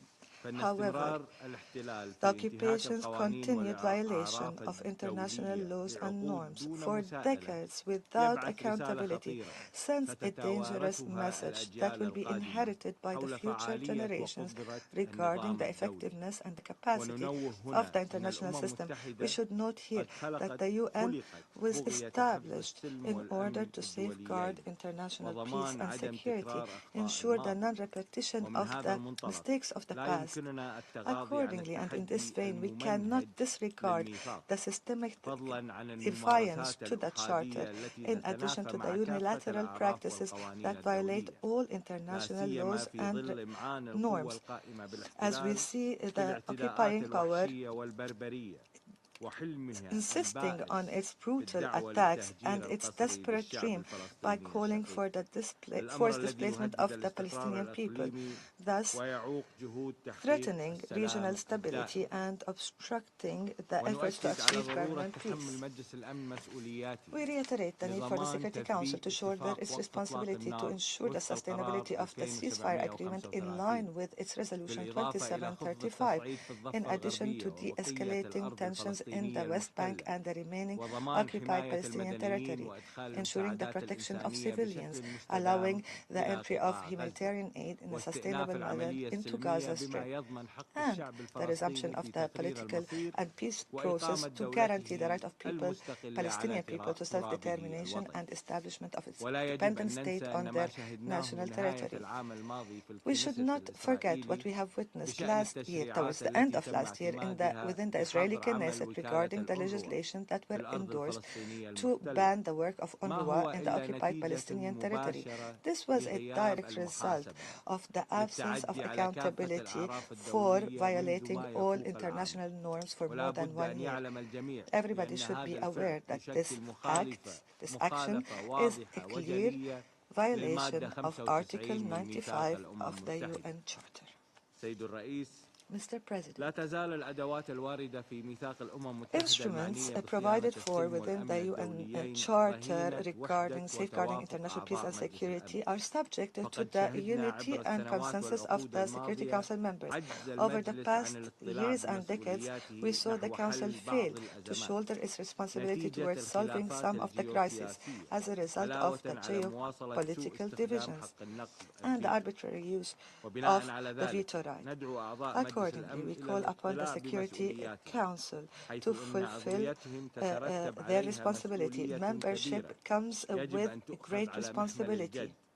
The mechanism for taking decisions within the Council should be inclusive, transparent, efficient, effective, and democratic in order to face all the existing and future risks and challenges. They need to take all the measures to ensure respect of the Council's resolutions and their full implementation, particularly as they relate to the Palestinian question, without excluding any of these instruments, including those stipulated by Chapter 7 of the Charter. In addition to the principles and goals of the Charter, there are a number of tools and instruments within the Charter that, if operationalized as desired by the members of the Council, then many regional and international challenges would have been addressed. Under Chapter 6, for example, we find a very important instrument to settle conflicts. The Council should be able to operationalize it and invoke it more often through peaceful settlement of conflicts, disputes, through negotiations, mediation, or arbitration, or other peaceful means that can be selected. In this vein, we also reiterate the importance of giving priority or more importance to preventive measures by the Council to prevent conflicts by addressing the conflicts and the crisis at their early stages. In line with the above, the Arab group calls for critical and decisive measures by fully operationalizing all the Charter provisions and empowering this Council to fulfill its role to implement and strengthen preventive diplomacy. Implementing such tasks fully would enhance the capacity of the multilateral system to show more resilience and address security issues before they become serious threats. In conclusion, Mr. President, the Arab Group reiterates its full commitment to the unilateral system, in addition to its interest on strengthening collaboration, constructive collaboration among member states to achieve global peace and stability. In addition to the role of the UN in guaranteeing the achievement of justice and equality for all peoples and for all countries, we support the noble efforts and the good offices of the UN within the main three pillars, namely peace and security, sustainable development, and human rights. Thank you for your attention. 我感谢科威特代表的发言，下面我请哈萨克斯坦代表发言。Mr. President, Excellencies, distinguished delegates, 各位 I extend my sincere congratulations to China on assuming the presidency of the Security Council. I commend the Chinese delegation for fostering a reflective dialogue on 80 years of multilateralism at a time when the world faces growing geopolitical tensions, economic instability, and rapid technological change. My President of Kazakhstan, Kassym-Jomart Tokayev, has consistently emphasized that the United Nations remains unparalleled as the sole universal organization serving as the cornerstone of global cooperation and progress. Kazakhstan has called for multilateral institutions to evolve, becoming agile, inclusive, and representative to meet contemporary challenges. These include advancing solutions to climate change, combating cyber threats, addressing pandemics, and navigating the rise of emerging technologies. For this, sustainable financing and clear purpose-driven framework are essential. Strengthening the United Nations and reforming the Security Council is central to global progress. Kazakhstan supports initiatives to make the Council more effective and inclusive by ensuring equitable regional representation, particularly for middle powers and developing nations, and fostering greater collaboration with regional security mechanisms. This would enable more coordinated responses to global crises. The Pact for the Future offers a pivotal opportunity to reform global governance. It advocates for greater inclusion of developing nations in decision-making process, the establishment of resilient financial and debt relief systems, and robust climate financing frameworks to advance sustainable development. Upholding the UN Charter and principles of international humanitarian law, alongside creating strong accountability mechanisms, is imperative for effective governance. Kazakhstan's commitment to multilateralism is evident in its peace and security efforts. As a global leader in nuclear non-proliferation, we voluntarily renounced nuclear weapons, played a key role in the creation of nuclear weapon-free zone in Central Asia. Our peace-building initiatives, such as the Astana Peace Process on Syria, the International Fund for Saving the Aral Sea, and platforms like Shanghai Cooperation Organization, Conference on Interaction and Confidence Building in Asia, and C5+1 formats further demonstrate Kazakhstan's proactive role in fostering regional and global stability. We advocate for greater access to technology, digital infrastructure, and capacity building for nations in special situations, including landlocked developing countries, least developed countries, and small island developing states. This is essential for building resilience against contemporary threats and accelerating their development. Kazakhstan also emphasizes stronger regional collaboration for sustainable development in Central Asia. We urge partnerships between the UN, international financial institutions, and the private sector to drive progress on sustainable development goals. Central Asia's strategic role as a stability hub and connectivity bridge between East and West must be strengthened. We fully support ongoing UN reforms, spearheaded by Secretary-General António Guterres, which prioritize accountability, transparency, and improved coordination across UN entities. As a former member of the Security Council, Kazakhstan has championed all the time the nexus between peace and security and sustainable development, and we continue to call for a revitalized UN system, including a strengthened General Assembly, ECOSOC, and Security Council. Kazakhstan proposes an innovative approach to reforming global governance. We advocate formalizing the United Nations Regional Center for Sustainable Development Goals for Central Asia and Afghanistan, based in Almaty, and operationalize it through voluntary contributions. This center, already hosting multi-country agencies, will enhance interagency coordination and provide an integrated approach to regional development and security challenges. As my president recently stated, no country can tackle today's challenges alone. Kazakhstan calls on all nations to unite and take decisive action to build a safer, more peaceful and just world for future generations. I thank you. I thank the representative of Kazakhstan for the statement. Now I give the floor to the representative of Indonesia. Mr. President, I thank China for convening this meeting and the Secretary-General for his briefing. This meeting is truly timely. The need for reform has never been greater from the day the UN was established. And let us start with a frank assessment. The multilateral system today is in profound crisis. The absence of a major global war does not mean that peace prevails. In fact, the very system designed to prevent conflicts is under siege, both externally and internally. Too often, multilateralism is embraced only when convenient and discarded when not. Too often, international law and international humanitarian law are confined merely in the eyes of the beholders rather than universally upheld. And sadly, some of the founding members of the UN now seem to be least keen to uphold multilateralism. As the UN nears its 80th year, we must ask ourselves, will it continue to stand as a pillar of hope or a shattered mirror of broken promises? We must confront the uncomfortable truth. Do we really seek the common good or flaunt multilateralism as a tool for narrow interests? Against this backdrop, allow me to highlight 3 points. First, the Council must uphold the principles of multilateralism, not in words, but in action. Multilateralism only works when all nations commit to its principles.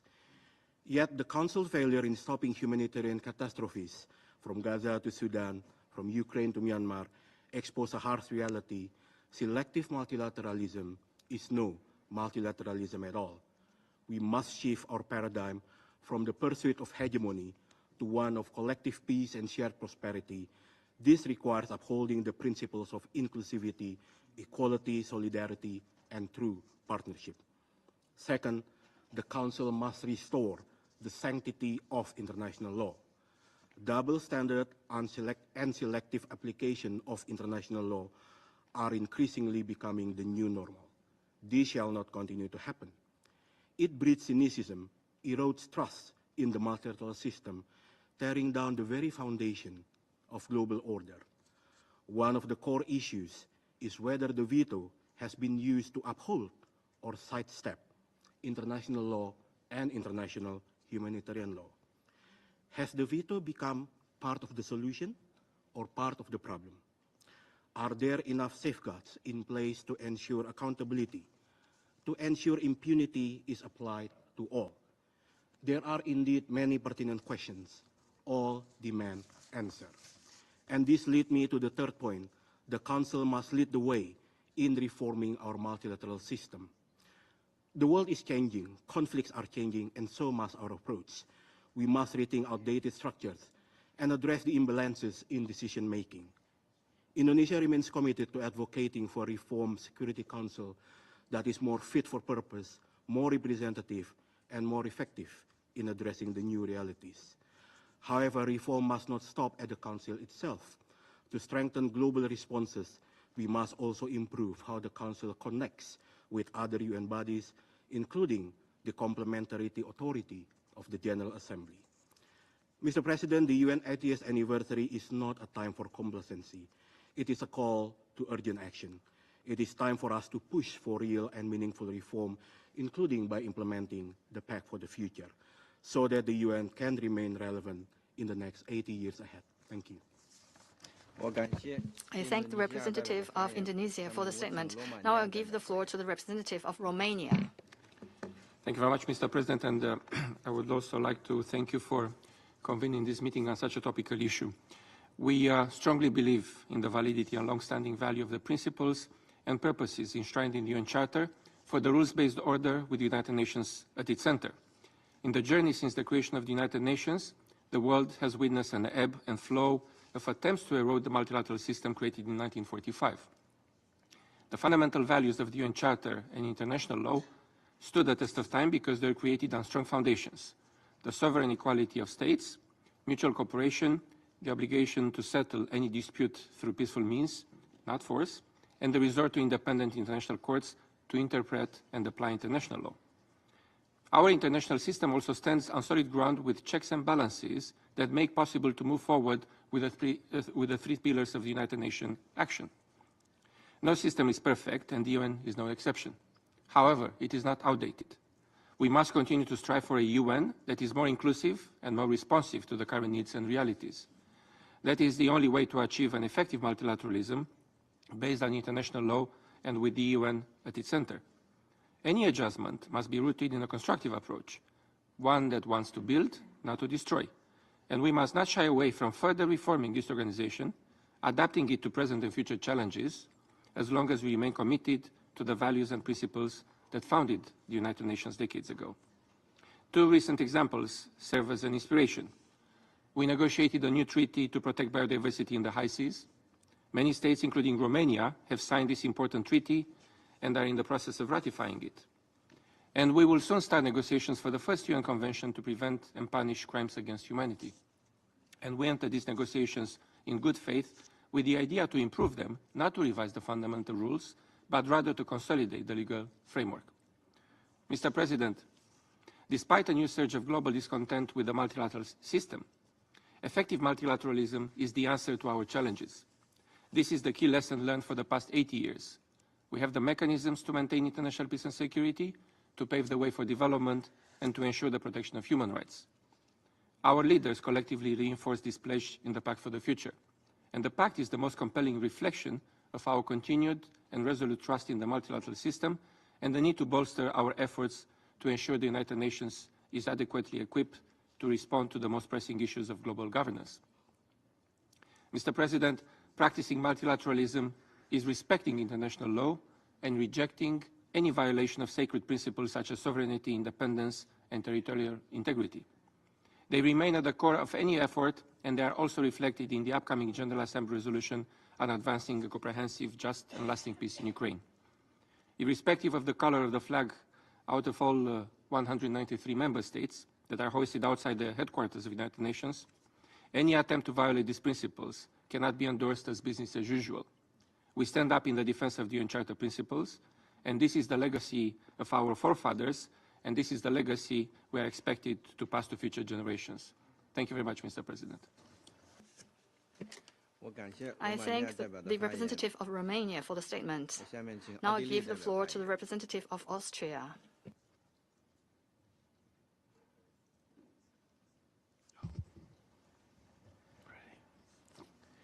Excellencies, Mr. President, first of all, let me commend you for convening today's open debate, and I am particularly pleased to address the Council as the new permanent representative of the Republic of Austria today. 80 years ago, the United Nations were founded on the ashes of war and built on the hope that dialogue would prevail over division. Today, the question is not whether multilateralism is needed, but how we can adapt it to meet today's needs and indeed the needs of the next 80 years and beyond.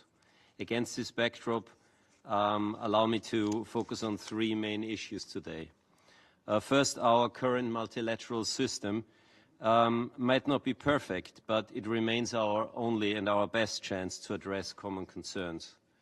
In light of the multitude of challenges we all face, we need to keep up the art of compromise. We haven't seen so much of this lately. The vast interest in today's debate is testimony to this belief. Yet, if our institutions are to remain effective, they must evolve, as our colleague from Romania has said as well. The Security Council in particular must better reflect the realities of the 21st century. This entails a more representative membership, reflective of the diversity of nations, and is crucial to ensure the full participation also of smaller and medium-sized states in the Council. As a member of the ACT group, Austria has consistently, as you know, advocated for a more transparent, accountable and inclusive Security Council. All of us, but especially this Council, bears a responsibility to defend and uphold the rule of law.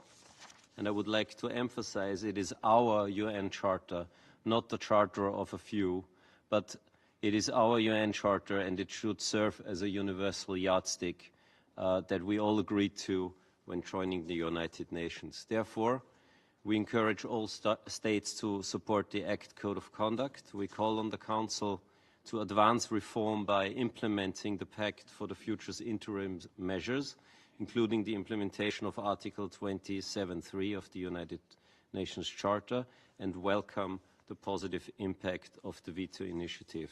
Finally, my own country, Austria, remains committed to continue its role as a reliable partner. As a smaller state that is not a member of any military alliance, multilateralism is in our DNA. Multilateralism is essential for our security policy, and we will stand up for existing disarmament and non-proliferation regimes in place that are now increasingly being challenged. Moreover, climate change and the use of new technologies are issues that no one can tackle alone, not even large countries.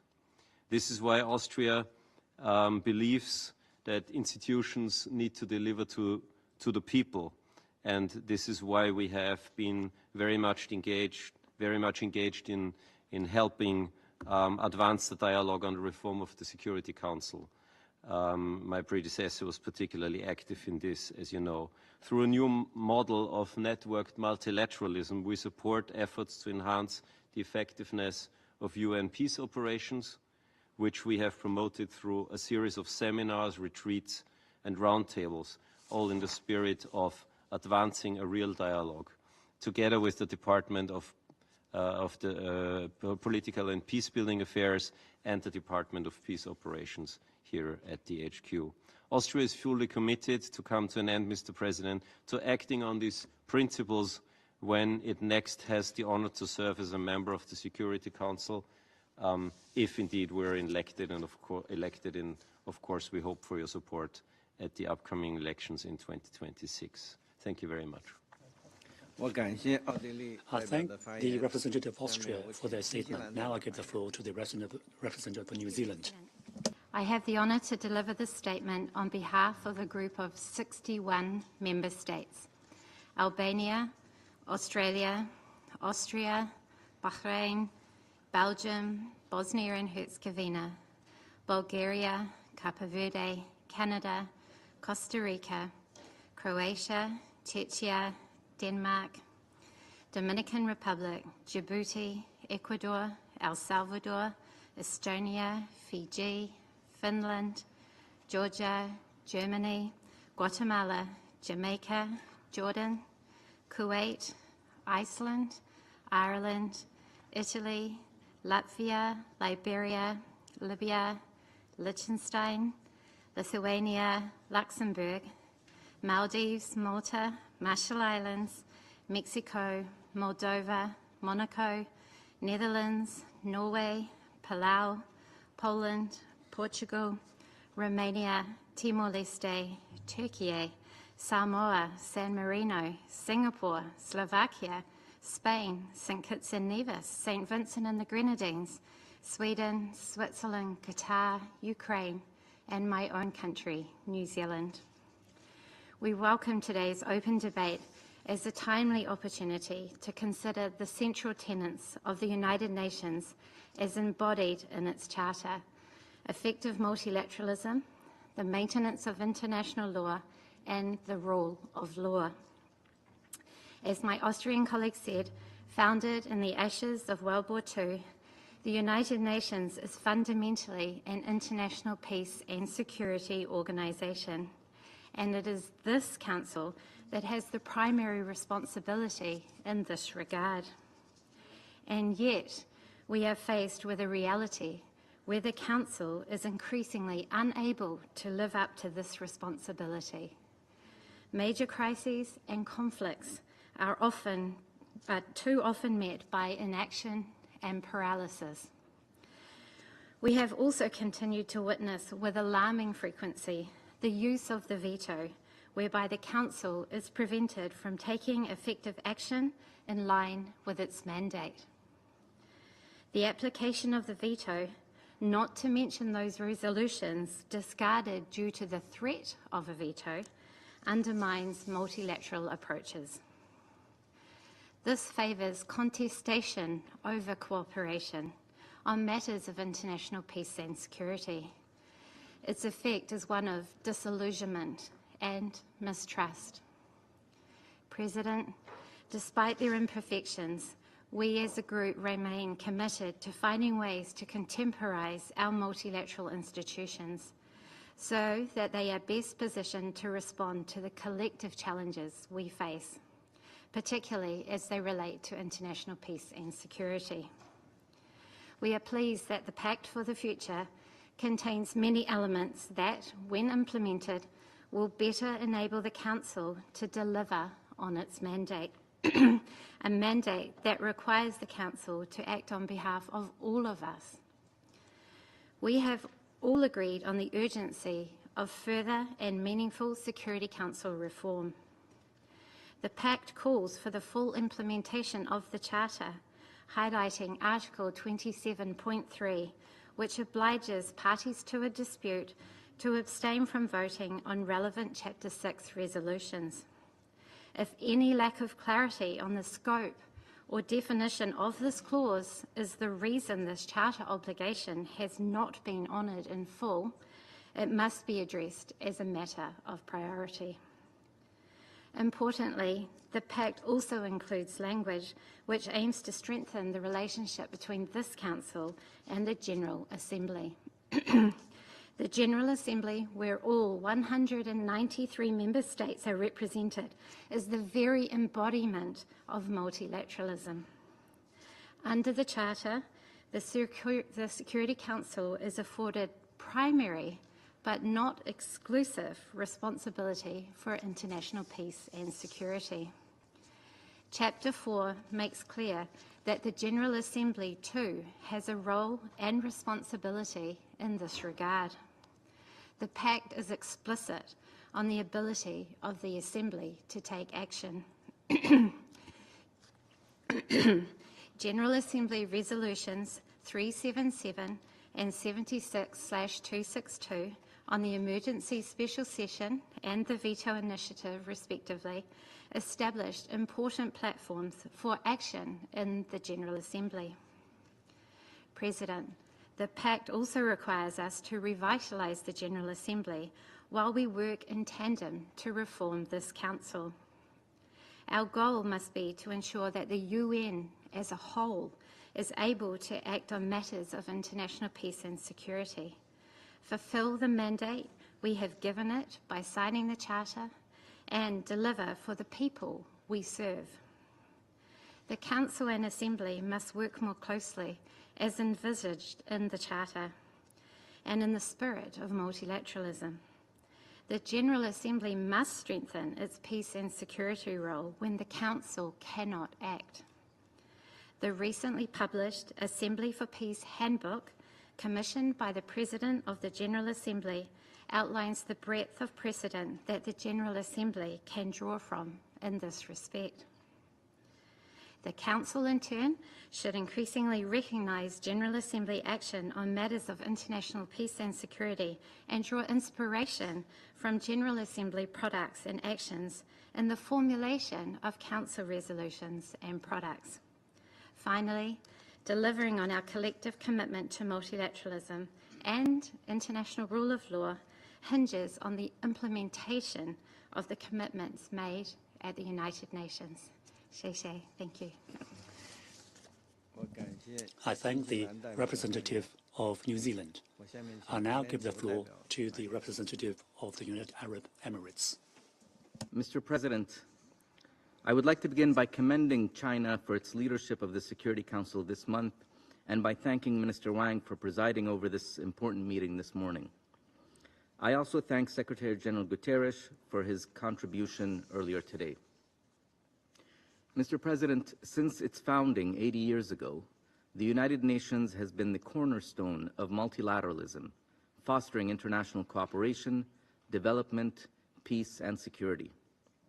However, in those 8 decades, our world has changed dramatically and now faces a confluence of challenges, from rising geopolitical tensions and the climate crisis to widening inequality and cyber threats. And our current multilateral system, designed in a different era, struggles to keep up the pace. I would like to share 3 recommendations on how to best meet the demands of today and prepare for those of tomorrow. First, this Council must uphold its responsibility of maintaining international peace and security. It is crucial that states comply with their obligations under international law, which is the foundation of our international order.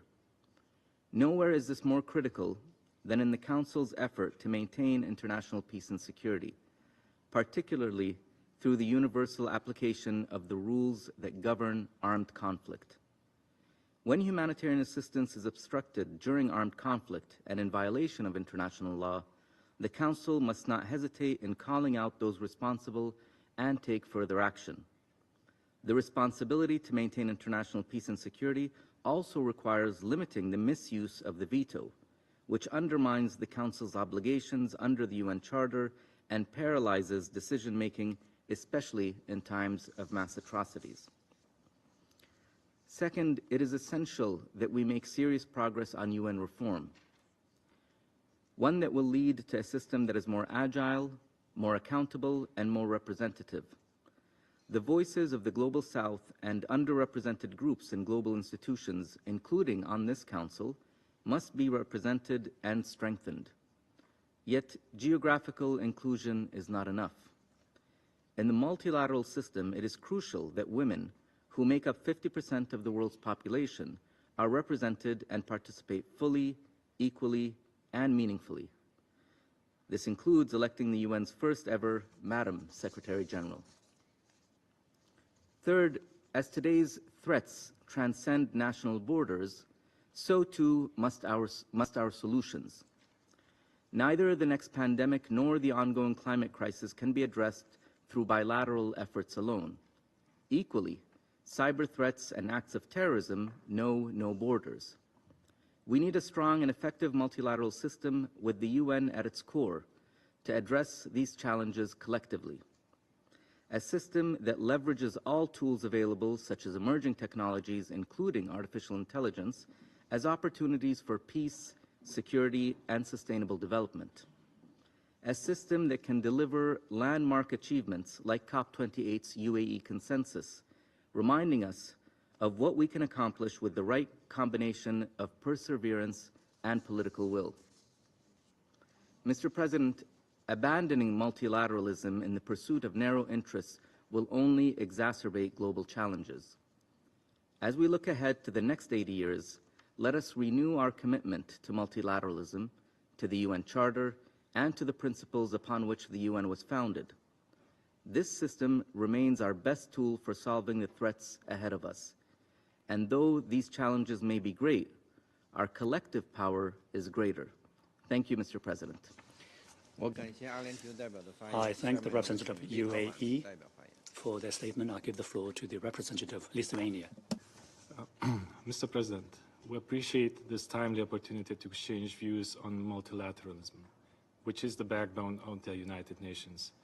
Lithuania aligns itself with the statement of the European Union, as well as the statement on the veto initiative as delivered by New Zealand a few minutes ago. I will make additional remarks in my national capacity. Mr. President, we thank Secretary-General for his insights. Today, more than ever, we must act decisively to confront threats to global peace and security and reverse the erosion of multilateralism. At the end of the devastating World War II on June 26, 1945, in San Francisco, the participants of the United Nations Conference signed the UN Charter, establishing a framework for effective multilateralism based on shared commitments to its purposes and principles. The UN Charter entrusts the Security Council with a crucial duty to identify the existence of threats to peace, address the acts of aggression, and take measures to maintain or restore international peace and security. Regrettably, today we face different reality. Russia's ongoing war of aggression against Ukraine constitutes the gravest violation of the UN Charter and international law. By waging this war, Russia not only undermines global peace and security, but also weakens credibility and legitimacy of the Security Council itself. Such actions are incompatible with the membership in this body.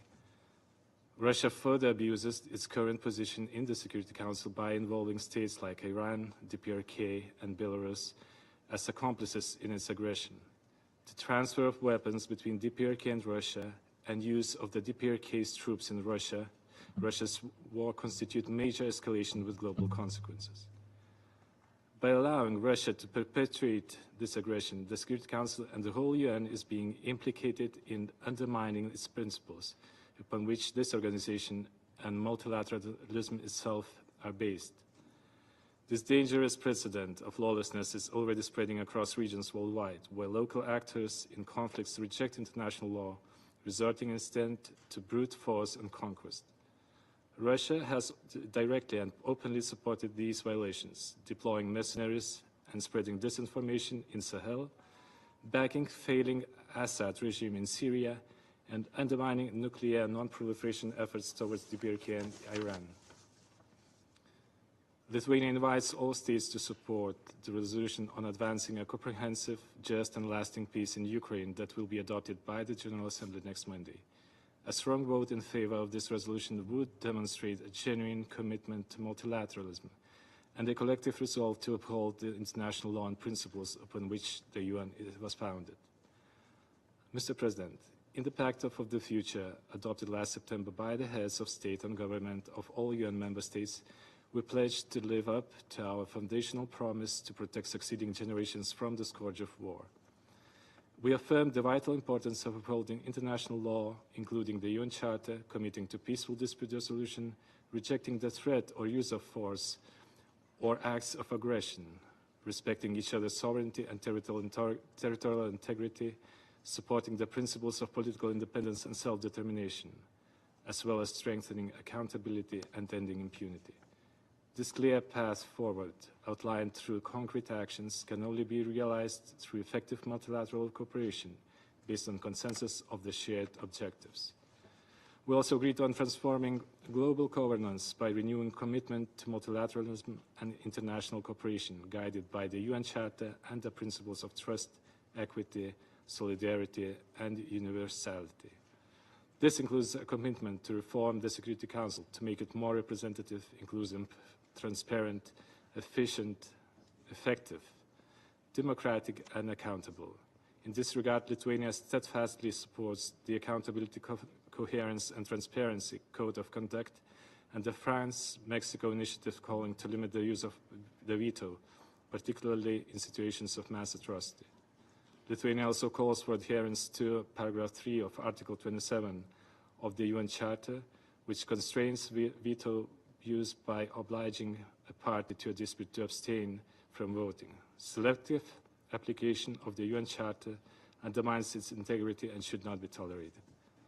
Mr. President, looking ahead, for multilateralism to endure, we must reiterate the importance of universal adherence to the international law. All states, including those on the Security Council, must uphold the principles of the UN Charter. I thank you. I thank the representative of Lithuania for their statement. There are still a number of speakers remaining on the list for this meeting, as it's already 2 o'clock. With the concurrence of members of the Council, I intend to suspend the meeting until 3 p.m. today. The meeting is suspended.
The 9,861st meeting of the Security Council is resumed. I wish to remind all speakers to limit their statements to no more than 4 minutes. In order to enable the Council to carry out its work expeditiously, the flashing light on the microphone will prompt speakers to bring their remarks to a close after 4 minutes. I now give the floor to the representative of Brazil. Thank you, President, and allow me to extend my thanks to our briefers today. Just a few years ago, there was vigorous debate on whether the world was or was not becoming more multipolar. That debate has now mostly ended, with everyone recognizing that we are now in a multipolar order. The question is what we make of it. Many have read this rising multipolarity as a sign of a more dangerous, more unstable world. With many polls, the argument goes, the chances of disagreement between the poles increase, as do the points of failure in the system. Yet history shows us that this is not necessarily the case. One of the longest periods of European peace was precisely the century between the Treaty of Vienna and the outbreak of the First World War, when the hegemonic European system was multipolar. Similarly, the détente in the Cold War, a strictly bipolar system, was made possible in large part by a multipolar moment of sorts, where the US, China, the USSR, Western Europe and the non-aligned movement could form configurations that mitigated the existing Cold War tensions. There is clearly enough potential for a multipolar order to be stable and peaceful. What distinguishes a multipolar order that is stable from one that is unstable is one word: diplomacy. And its basis is and must be international law and dialogue. Diplomacy through the Congress system is what allowed the post-Napoleonic order to remain relatively peaceful in Europe. Intense high-level diplomacy was also what fueled the multipolar system of the détente period. How we engage in diplomacy also matters. The more institutionalized diplomacy of the 19th century, with its congresses and regular summits, appears to have worked better and lasted longer than the more ad hoc diplomacy of the 20th century, which finally gave way to the new Cold War of the 1980s. Mr. President, one reason why multipolarity may not have thrived by the end of the 20th century is that the UN remained relegated to a secondary role.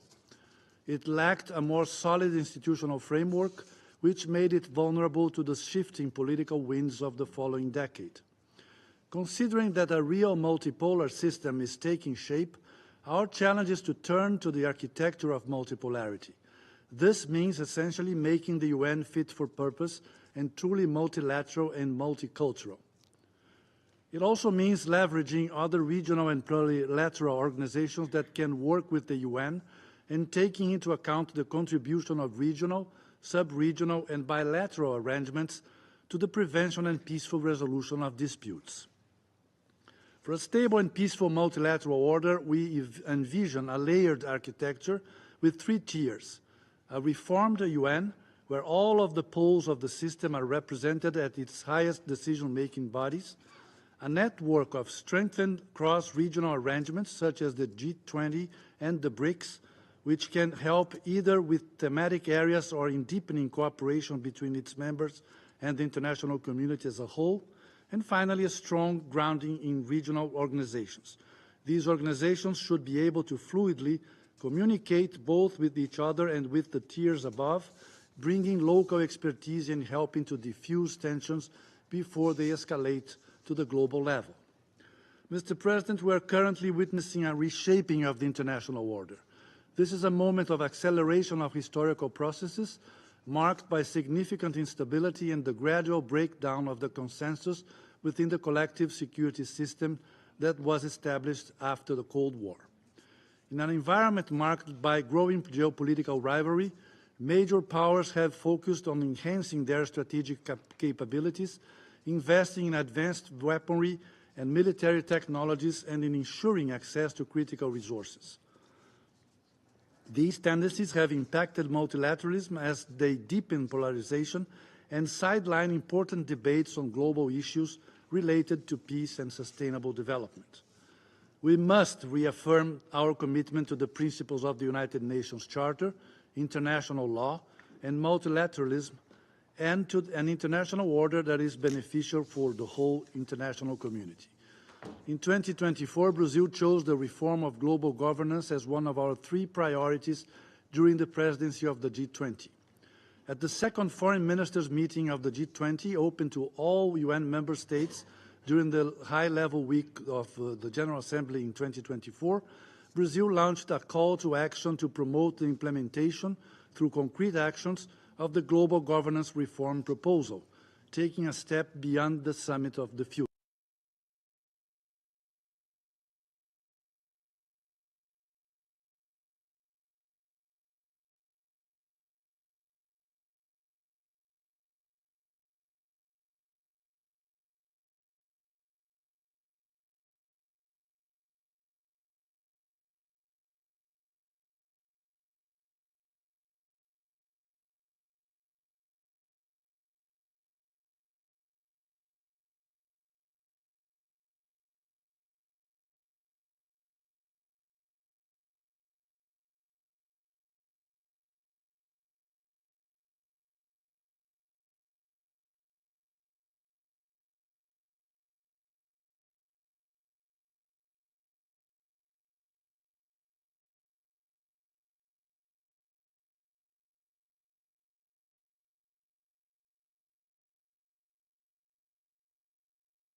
by upholding the Charter and respecting international law, by adhering to Article 27.3 of the UN Charter, and refraining from voting on a dispute to which they are party.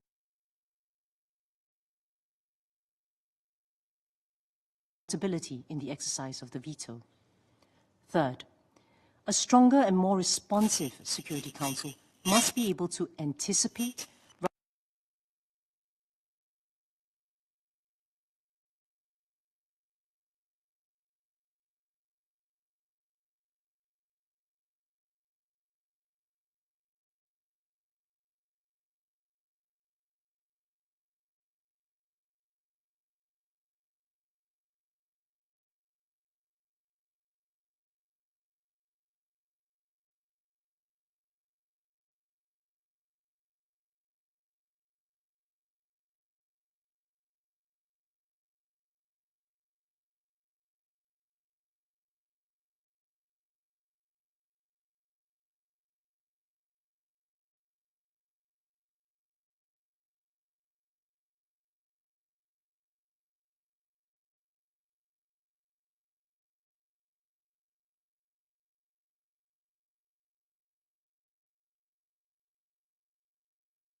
its effectiveness, and also with regard to the work of the Security Council, which should play a special role in achieving peace and elevating world crises.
A commitment to multilateral engagement has allowed South Africa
use of force.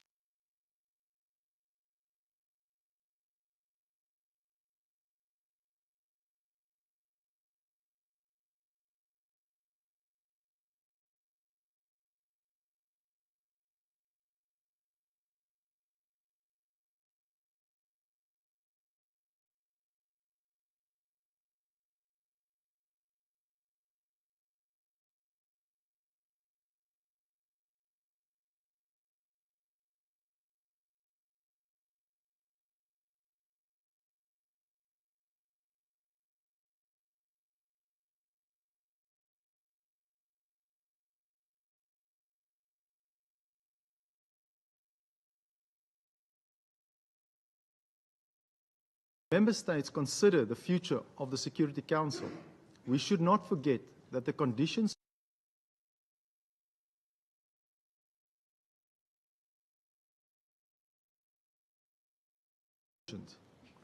successful collective action to address increasingly complex global challenges that compromise international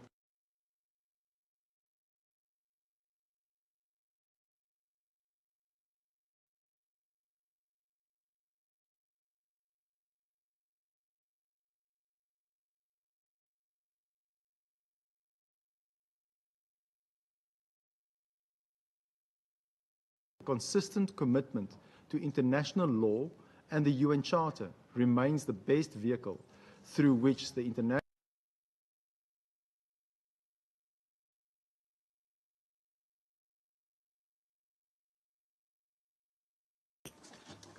I thank the representative of South Africa for the statement. Now I give the floor to the representative of Peru. Señor presidente.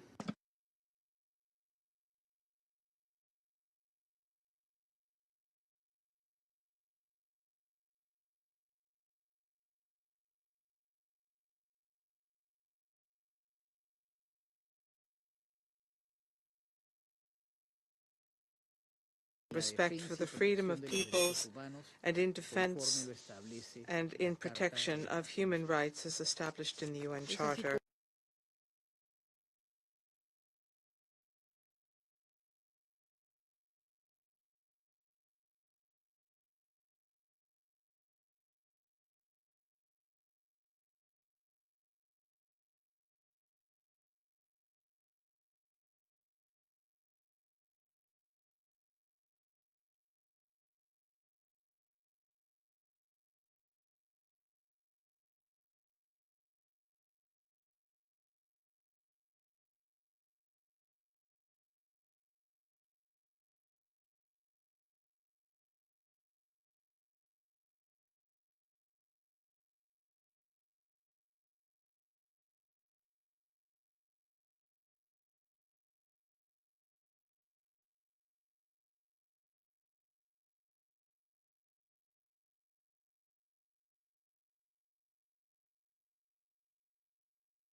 Multilateralism must evolve so that it can remain relevant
new world war and chaos in international relations. We cannot overemphasize that. If we truly want to unleash and fully realize the great power of multilateralism, diplomacy, and the UN as a whole, the UN Charter gives us a clear path. As long as we put an end to double standards, unilateralism, to accommodative interpretations or selective approaches in the implementation of international law and the principles enshrined in the treaty, there continues to be a genuine act of faith in the best of humanity. To conclude, we express our readiness to defend and uphold multilateralism, to explore ways for political solutions to crises in accordance with the purposes and principles of the UN Charter, and to have constructive discussions to improve global governance. This, together with progress in democratizing international relations and building a multipolar system rooted in international law. By doing all of this, we are convinced that we will come closer to ensuring the well-being of our peoples and promoting social progress and better standards as foreseen in the UN Charter, particularly through greater solidarity and cooperation, as well as through justice and equality in international relations. Thank you, Mr. President. I thank Venezuela for the statement. I now give the floor to the representative of Switzerland. Thank you, Mr. President. I wish to begin by thanking China for having placed multilateralism at the heart of this debate and the Secretary-General for his briefing. Switzerland's commitment to multilateralism based on international law and the United Nations Charter is firm and unequivocal. Multilateralism is not optional, it is vital. Born from the common need for peace in the aftermath of the world wars, the concert of nations, a shield against conflict, a space to cultivate our know-how and nurture our ideas. Conversely, the dismantling of multilateralism casts the shadow of new rivalries, barriers to ideas and products, the erosion of fundamental achievements. History proves this to be true. No country, however great, is capable alone of facing the challenges of an increasingly interconnected world. When multilateralism is weakened, we must revitalize it with political will and through targeted reforms to ensure its effectiveness. Our leaders continuously call for concrete ideas in this regard, as during the adoption of the Pact for the Future in 2024. Switzerland shares this interest in tangible proposals as part of the upcoming review of the United Nations Peace Architecture and the 4th International Conference on Financing for Development. We will work to implement the recommendations of the Pact for a more peaceful, just, and prosperous world. The role of the Security Council will remain crucial to achieving these objectives. Even beyond our recent mandate as an elected member, we advocate for a responsible, transparent, and inclusive Security Council, including within the ACT group. A restrictive and responsible use of the veto must prevent atrocities from being committed under the pretext of deadlock at the Security Council. The privilege of sitting on the Council goes hand in hand with responsibilities set out by the Charter, notably in Article 27(3). The rule whereby a party to a dispute shall abstain from voting needs to be reaffirmed and complied with. The Switzerland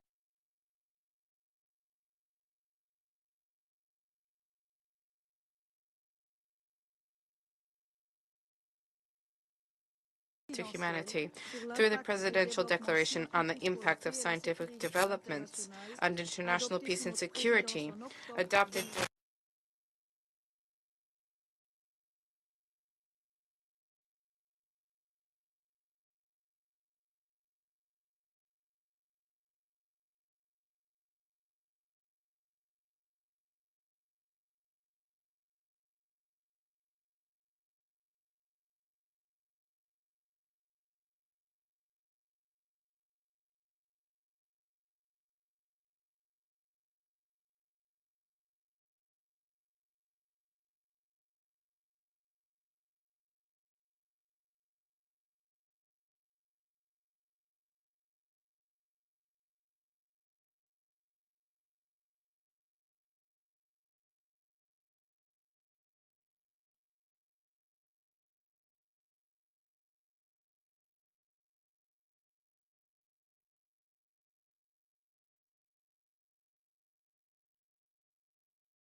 system need to be taken from the Security Council through international financial institutions.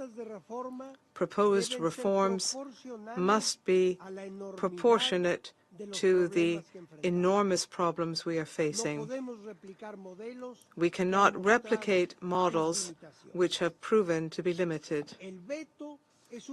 The veto is one clear example of the way in which specific interests of a single country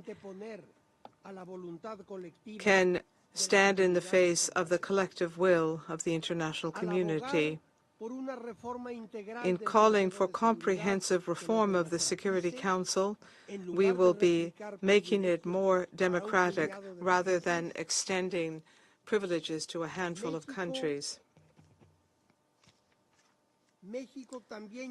Mexico also calls on those countries which have not yet done so to join the French-Mexican initiative on limiting the use of the veto in cases of mass atrocities. 2. The use or the threat to use force run counter to the UN Charter, and therefore this Council cannot normalize any action which would put the use of force over international law and over the peaceful settlement of disputes. Mexico has already spoken about the reference that some countries make to Article 51 of the UN Charter, which refers to the legitimate defense of states to use force as a preventative measure in the territory of another state without the consent of that state. This dangerous reinterpretation of international law undermines the principles of sovereignty and territorial integrity of the United Nations and endangers our collective security system. 3. There is a long list of treaties and conventions which the international community could negotiate to cover legal loopholes on a variety of issues, preventing any attempt to use unilateral actions. At the same time,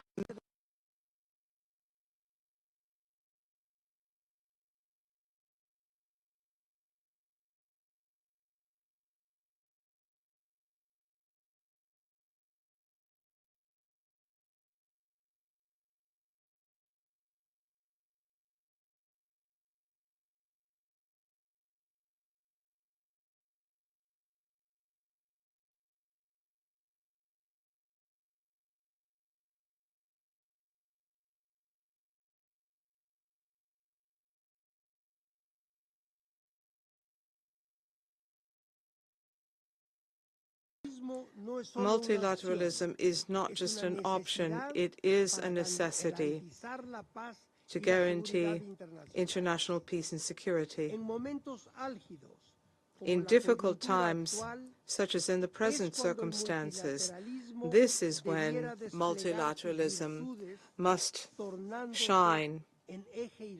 It must be a reflection for geopolitical changes. Multilateralism, in particular the United Nations, represent the very best of us to ensure that international relations are carried out through cooperation among nations and the legal certainty of international law, and never through the law or the rule of force.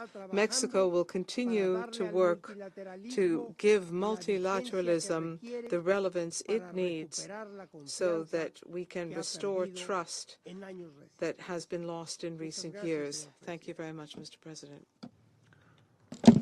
I would like to thank Representative Mexico for the statement. I now give the floor to the Representative Islamic Republic of Iran. In the name of God, the compassionate and merciful, Mr. President, we appreciate China for organizing this important and timely high-level open debate. We also thank Minister Wang Yi and the Secretary-General for their valuable insights and for reaffirming the vital role of the multilateralism. Mr. President, multilateralism is essential for tackling global challenges, requiring adherence to international law, transparency and accountability. However, trust in multilateral institutions is declining due to selective international law, unilateral coercion, and violation of sovereign equality. In this context, I wish to highlight the following points. 1. Multilateral mechanisms lose their credibility when manipulated for political agendas. Selective enforcement of international norms, imposition of unilateral sanctions, and economic coercion undermine the core principles of multilateralism. The United States and its Western allies who enforce unlawful unilateral coercive measures must be held accountable for the suffering, death, and destruction they cause to target nations, including my own people, in blatant violation of international law and basic principles of human rights. 2. Security Council must uphold its mandate to resolve conflicts through multilateral cooperation. However, its current structure fails to reflect global power shift and the legitimate aspiration of the global South. To restore the credibility, the Council must become more representative, democratic, and accountable. A truly inclusive body with equitable regional representation would enhance both its legitimacy and effectiveness. Regrettably, certain permanent members have repeatedly exploited the Council to advance its own political interests.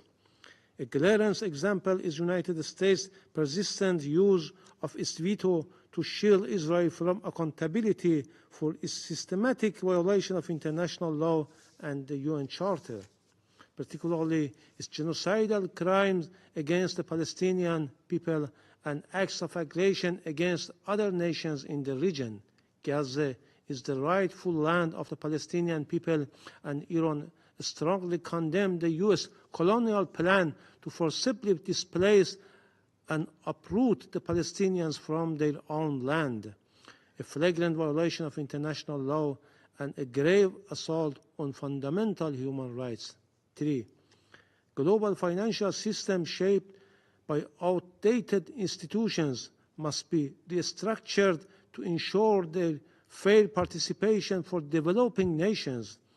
Their marginalization depends inequalities and hinders sustainable development.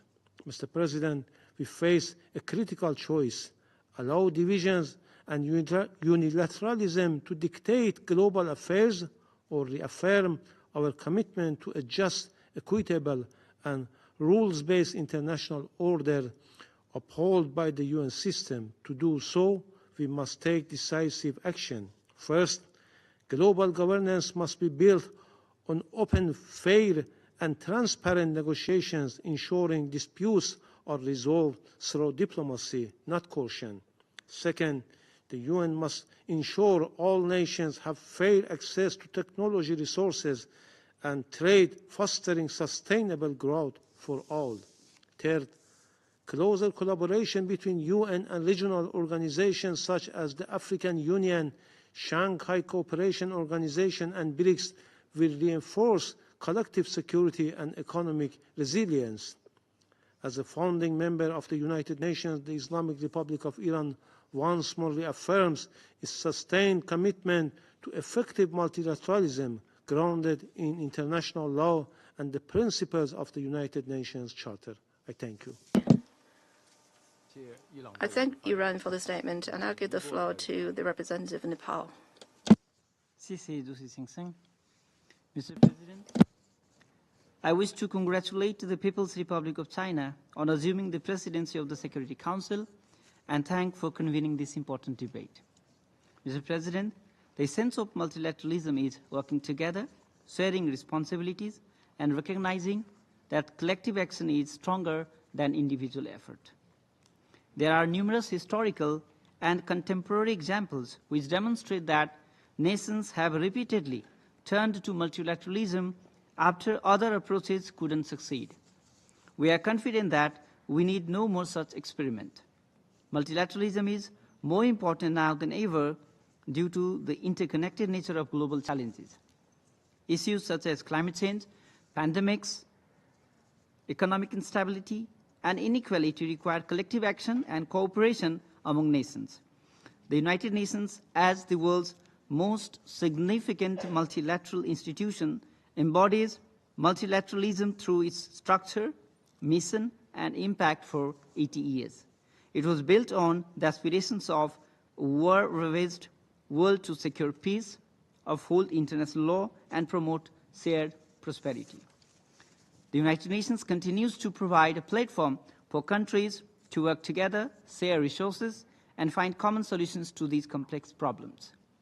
We are happy to see that the United Nations has continued to evolve and reform. There are still much needed reforms expected for long periods in this institution. However, heightening geopolitical rivalries, power struggles, rising nationalism, populism, and protectionism are severely undermining the very sense of multilateralism. In such a challenging time, the Pact for the Future, adopted last year, provides us with a blueprint to revitalize multilateralism. Reforming and improving global governance are urgently needed. It is imperative that we make maximum efforts to reform the United Nations system, making it more representative, responsive, effective, and capable of fulfilling its mandate. We should reinvigorate the political will and strength to rebuild trust and reinforce commitment to multilateralism. In this context, the Security Council must be more effective and decisive through unity and solidarity. The Council should not be paralyzed, nor should it be held hostage of any vested interest.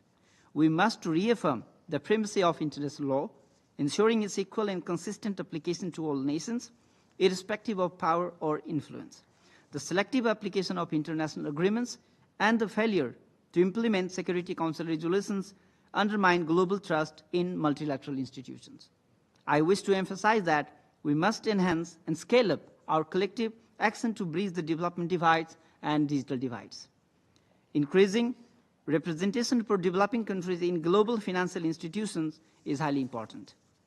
Developing countries, particularly the least developed countries, must be empowered to participate meaningfully in decision-making process so that outcomes are responsive to the aspirations of all.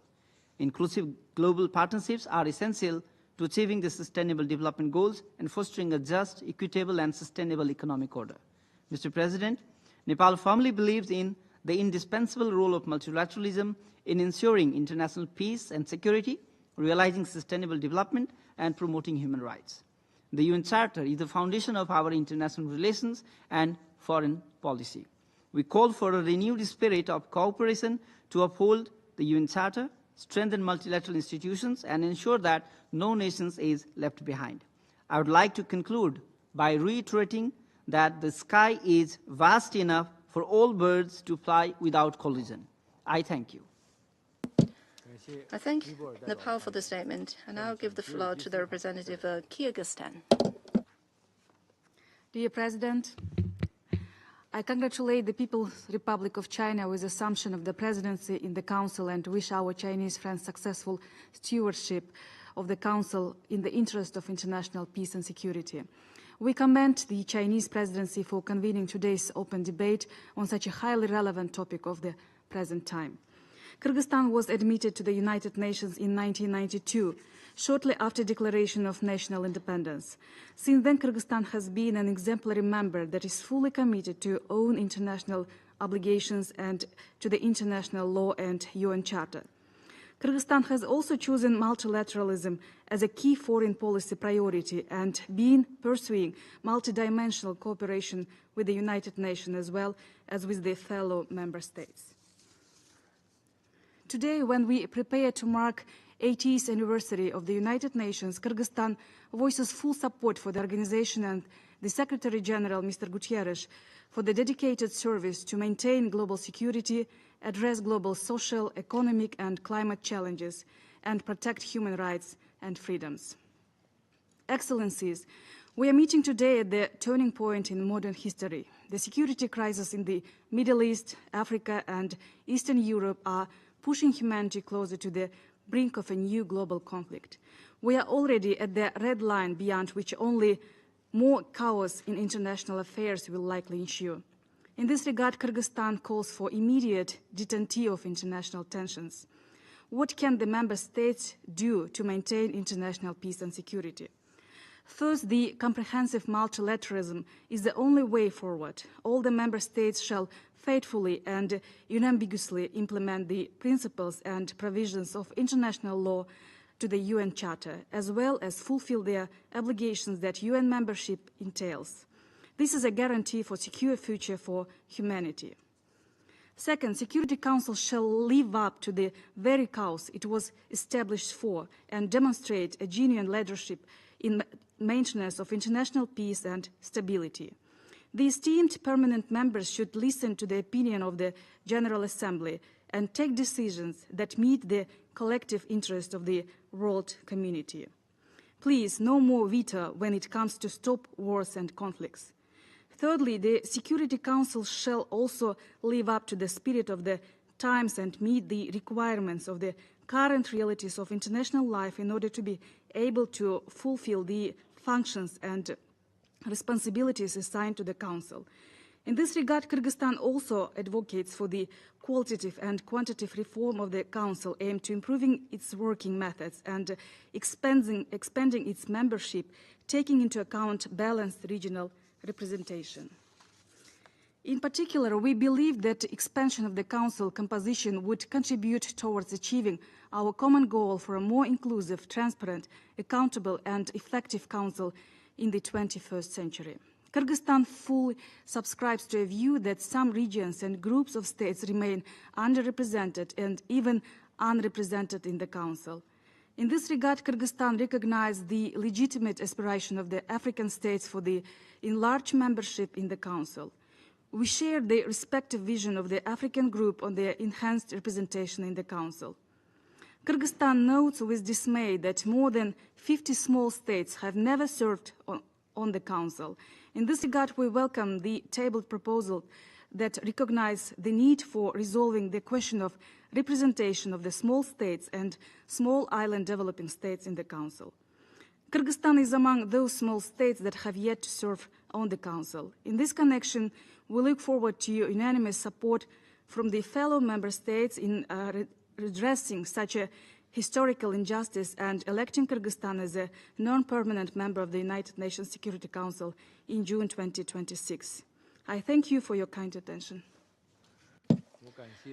I thank Kyrgyzstan for the statement, and I'll give the floor to the representative of Kingdom of the Netherlands. President, first of all, I would like to thank you and China for organizing this open debate on the important topic of multilateralism. The Kingdom of the Netherlands aligns itself with the statement of the European Union still to be delivered. I would like to add the following points in our national capacity. In our view, multilateralism in its current state requires a three-pillar approach. Multilateralism needs to be protected, strengthened, and reformed. I'll start off with protect. For nearly 80 years, the UN Charter has been the foundation of the multilateral system. Yet ongoing violations of the Charter are eroding the very principles that have upheld global stability for decades. We must stand firm in defending these principles. To that end, we must continue to denounce acts of aggression and human rights violations. We must strengthen accountability and fight impunity to ensure that might does not make right. Multilateralism is like a bridge built over turbulent waters. It's strong when reinforced, but fragile when compromised. If member states chip away at its pillars instead of strengthening them, we may soon find ourselves with no safe passage forward, only widening divides beneath our feet. Second point, strengthen.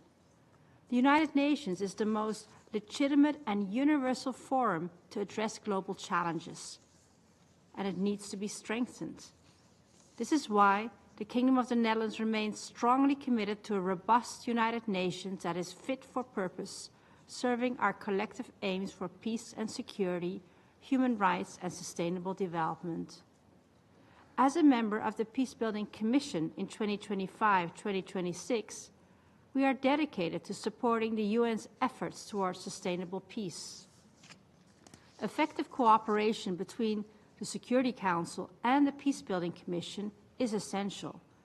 We therefore encourage the Security Council to reach out to the Peacebuilding Commission on a more regular basis for advice on peacebuilding priorities in specific country situations and mandates. The Peacebuilding Architecture Review this year provides a fitting opportunity to further strengthen the relationship between the PBC and this very Council. Third and last point, and that is on reform. If we want a rules-based system to endure, all nations, big and small, must have a meaningful voice in shaping its future. It is therefore essential to reform our institutions, to make them more effective and efficient, as well as more inclusive. The Security Council urgently needs to be reformed in order to remain effective and relevant in the 21st century.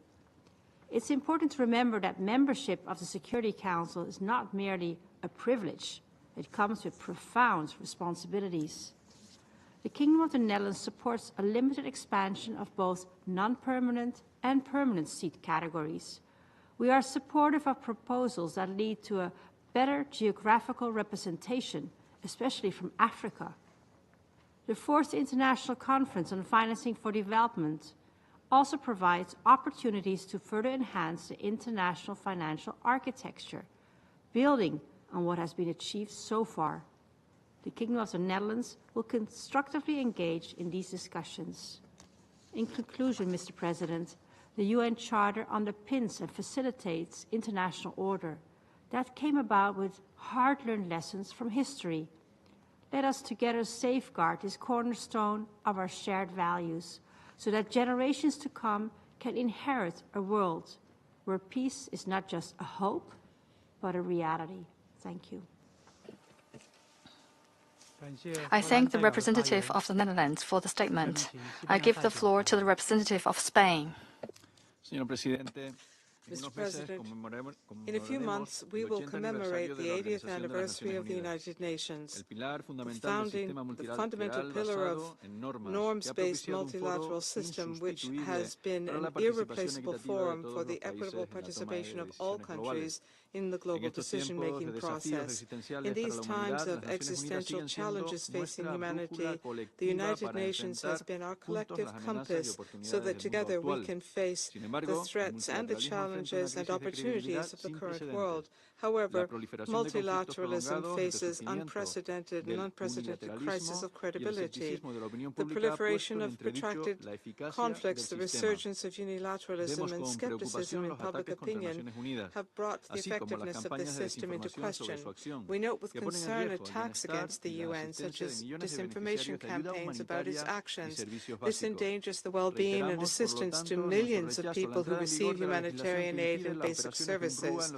We reiterate our rejection of the entry into force of the legislation blocking UNRWA operations in the OPT. This has a serious impact on the humanitarian situation in Gaza, and it endangers the ceasefire which began on the 19th of January.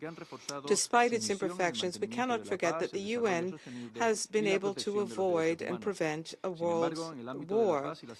It has also bolstered its mission in the maintenance of peace, ensuring sustainable development and the protection of human rights. And yet in the area of peace and security, the Council has been deadlocked, which erodes its credibility in the face of flagrant violations of international law. The body created to guarantee global peace and stability is unable to respond.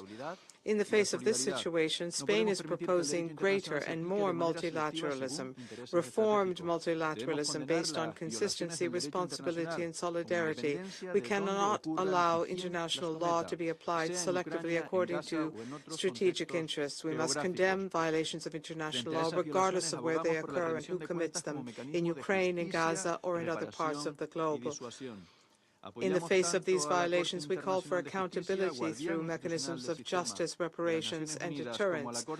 We support the International Court of Justice, the institutional guardian of the UN system, as well as the International Criminal Court, the cornerstone of the international criminal justice system. Mr. President, we need to reform the multilateral system to make sure that it survives and restore trust in it. The Council must be more representative, effective, democratic, and transparent.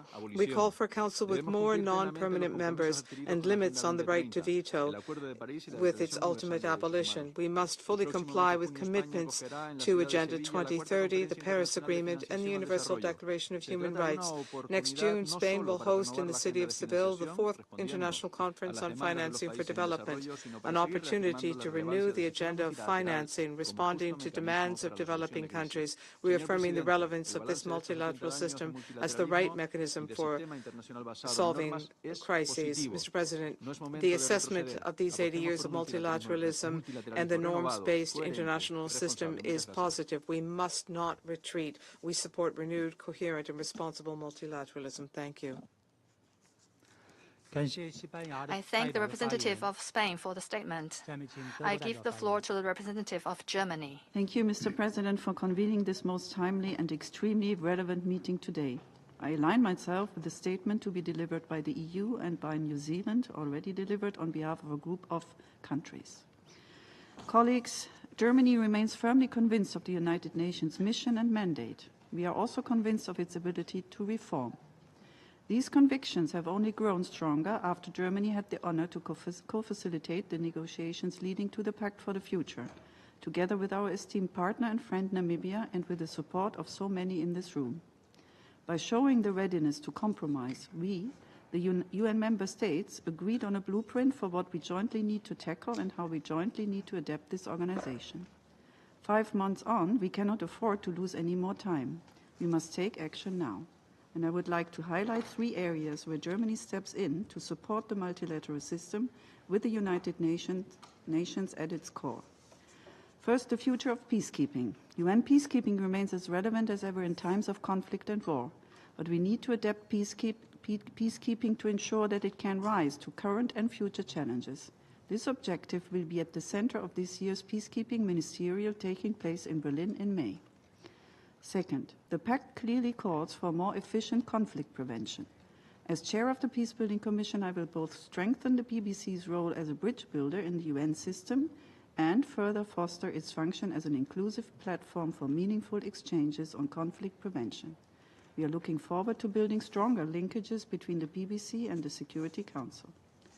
Third, we are seeing great potential in a revitalized General Assembly. We are convinced that the General Assembly, with its president at the top, can play a key role in the follow-up and the implementation of the Pact for the Future. This also includes increased activity of the General Assembly in the area of peace and security. Last but not least, the Pact has strong commitment to the long overdue reform of the Security Council. Text-based negotiations need to start as soon as possible to make this happen. We need to ensure that underrepresented regions and major contributors to international peace and security finally have a permanent seat at this table.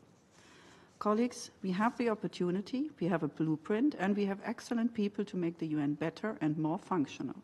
We do not have excuses. Germany stands ready to work with and for all partners. Thank you. I thank the representative of Germany for the brief statement. Now I give the floor to the representative of Turkey. Mr. President, thank you for taking this initiative, for enabling the Council to consider this critical topic at a time when it is needed most. We also thank the Secretary-General and other esteemed participants for their engagement. Turkey aligns itself with the joint statement delivered by the distinguished representative of New Zealand on behalf of the veto initiative co-sponsors and like-minded states. I would also like to make the following remarks in my national capacity. Mr. President, no country can overcome the challenges of the modern era alone. Global issues such as pandemics, climate change, food crisis, conflicts, terrorism, poverty, and other pressing challenges can only be successfully tackled through cooperation and solidarity. Whereas today, millions of people in Palestine still suffer the consequences of brutal attacks, illegally occupied territories, politicized humanitarian aid, and forced displacements as a result of blatant violations of international law and international humanitarian law. Poor governance, the rising threat of terrorism and outside interference, coupled with the impact of climate change, adversely affects millions in Africa, causing massive tolls of death, internal displacement and migration, and suffering from hunger and famine. Effective multilateralism, therefore, is not a choice but a necessity, along with the maintenance of international law, respect for human rights and the rule of law. Turkey has always been a strong advocate of multilateralism, with the understanding that it is imperative for a better, more equal, more resilient, and more sustainable world.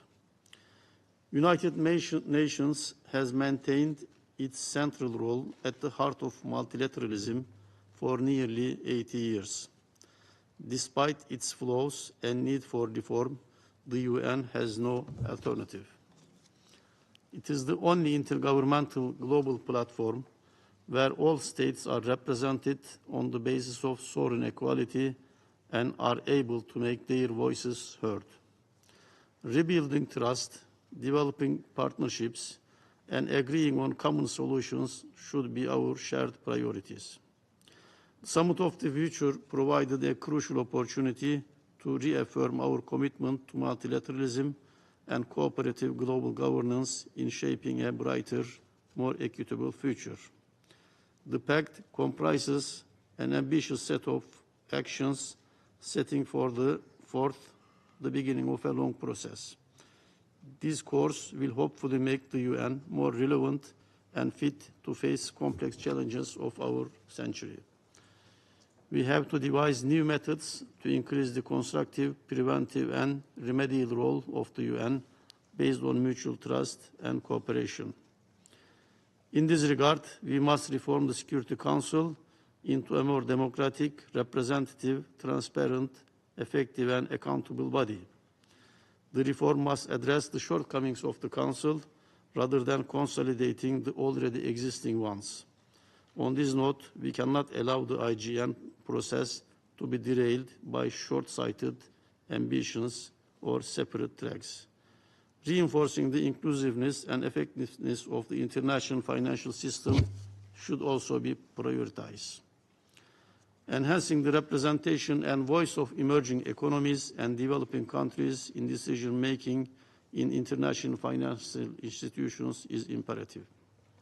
Sustainable development is a shared goal that requires a collective response from the international community. Regrettably, the world remains far from achieving the zero hunger target outlined in the UN's Sustainable Development Agenda. Turkey remains a strong development partner for the least developed countries in their efforts to implement the SDGs. Hence, Turkey hosts the UN Technology Bank for LDCs as the only UN entity exclusively dedicated to supporting their SDI capacities.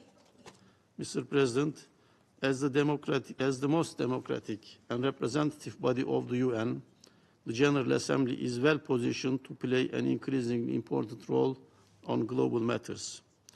To strengthen multilateralism, we need a stronger General Assembly, and we fully support the intergovernmental process for its revitalization.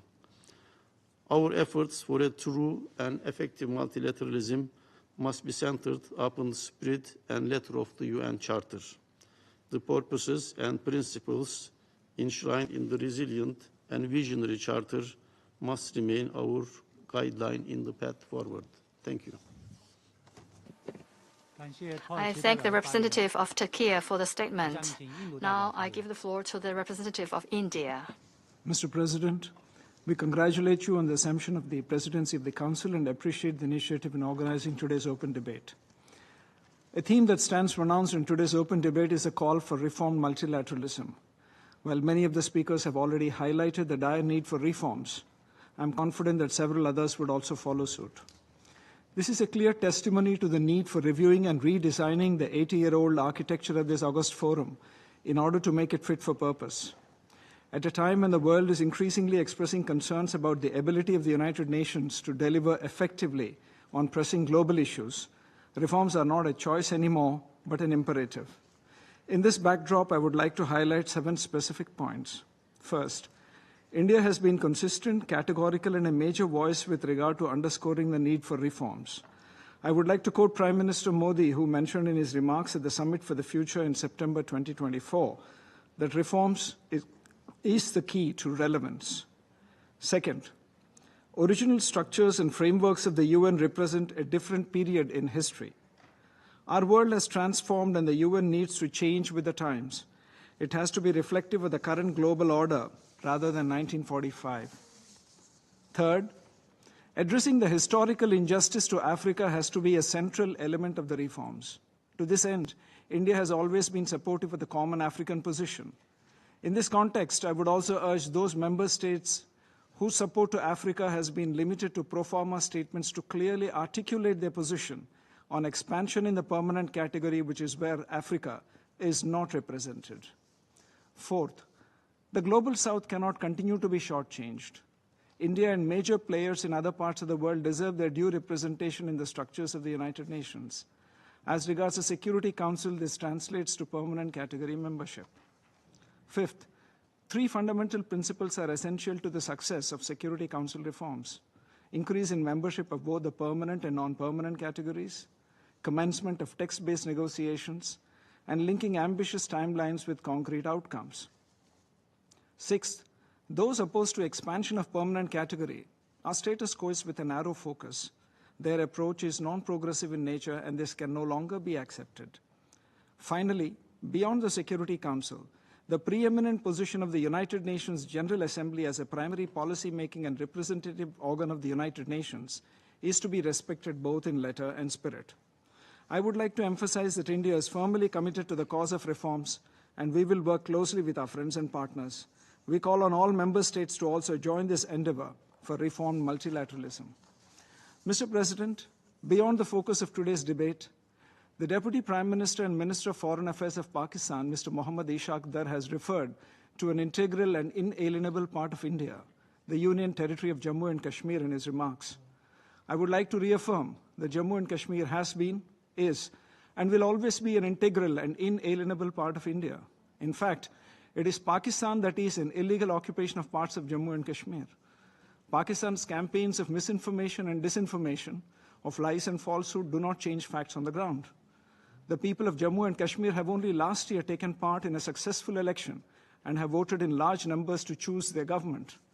The choice of the people of Jammu and Kashmir was loud and clear. Democracy in Jammu and Kashmir is vibrant and strong, unlike in Pakistan. Pakistan is a global epicenter of terrorism, harboring more than 20 UN-listed terrorist entities and providing state support to cross-border terrorism. Hence, it is a supreme irony when Pakistan pats itself on the back as being at the forefront of the fight against terrorism.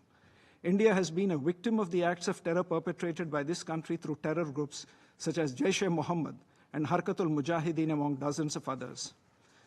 Mr. President, there cannot be any justification for terrorism regardless of its form, type, and motive. No political grievance can justify terrorism perpetrated against innocent civilians.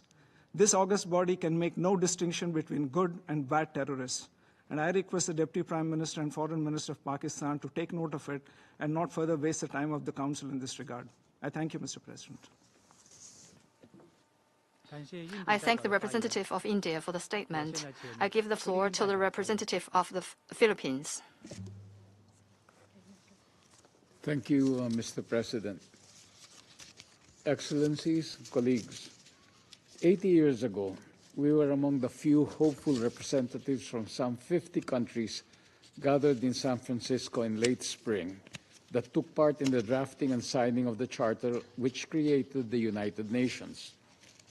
At the first ever General Assembly, the Philippine delegate, Carlos P. Romulo, said, and I quote, "We represent a nation that was recently born to the recovered freedom of the post-war world, the firstborn state of the atomic age. The Philippine Republic is both consanguineous, and coeval with the United Nations. The blood that the Filipino people shed for their freedom was shed likewise for the common victory. Their stake in the United Nations is the stake of an identical destiny, of shared anxiety, and of hope and endeavor. By the circumstances of our birth as a free and independent state, we are committed to the aims and purposes of the United Nations. The Philippine Republic has been the first beneficiary of the triumph of democracy. It has been established under a constitution that renounces war as an instrument of national policy." Close quotes. 80 years hence, as the world enters a new period of turbulence, we continue to place our stake in the United Nations and in the charter that underpins it. Respect for the rule of law safeguards global peace and security and enables the international community to confront complex current and future challenges. Throughout these 8 decades, the UN has held itself as a platform and pathway to address international peace and security. It remains a solid ground for its member states, now at 193, to find convergence amidst evolving crisis and conflict. Secretary of Foreign Affairs Enrique Manalo, quoting our President, affirmed that multilateralism remains the single viable platform for collective action against transcendent global challenges. Close quotes. Nevertheless, we recognize the need to transform multilateralism to address evolving challenges, to make it more equitable and just, to bring to fruition the purposes of the UN Charter towards making peace, justice, and sustainable development a reality for all. As early as 1946, at the first UNGA, the Philippine delegate, Mr. Romulo, foresaw some of the issues that have hounded and hindered the UN. He spoke of the lack of representation from Asia and Africa, and that economic interdependence must be a balanced and reciprocal relationship. He also spoke of the need to ensure that information becomes instrumental in the maintenance of peace, free of control, and advocated for the self-government of non-self-governing territories, taking due account of their political aspirations. On the veto privilege of the big powers in the Security Council, which the Philippines then helped to place in the UNGA agenda, he said, and I quote, "No issue will probably be more passionately debated by this Assembly than the question of the veto. There are, as we have seen, powerful arguments on both sides. The Philippine Republic is one of the small nations, and our sympathies are entirely in favor of limiting this privilege to the extent that it will not continually obstruct our efforts towards peaceful agreement and fruitful cooperation. At the same time, we have no illusions regarding the practicability at the present moment of establishing absolute voting equality among the nations of the world." Close quotes. 80 years later, this message resonates. The Philippines continues to stand alongside other nations in advocating to limit this privilege. An effective reform of the veto system will enhance the credibility of the Security Council. Fundamental to a transformed, effective multilateralism is an inclusive, representative, reformed, and transparent Security Council. Security Council reform should be a package consisting of the enlargement of its membership and improvement of its working methods in order to create greater transparency and accountability of the Council to the general membership of the UN. The Pact for the Future sets out our path for the future. The Pact renews our collective determination to diffuse tensions and seek the peaceful resolution of disputes. In pledging to the Pact, states abide by the obligation of rejecting force and the threat of the use of force in settling their disputes.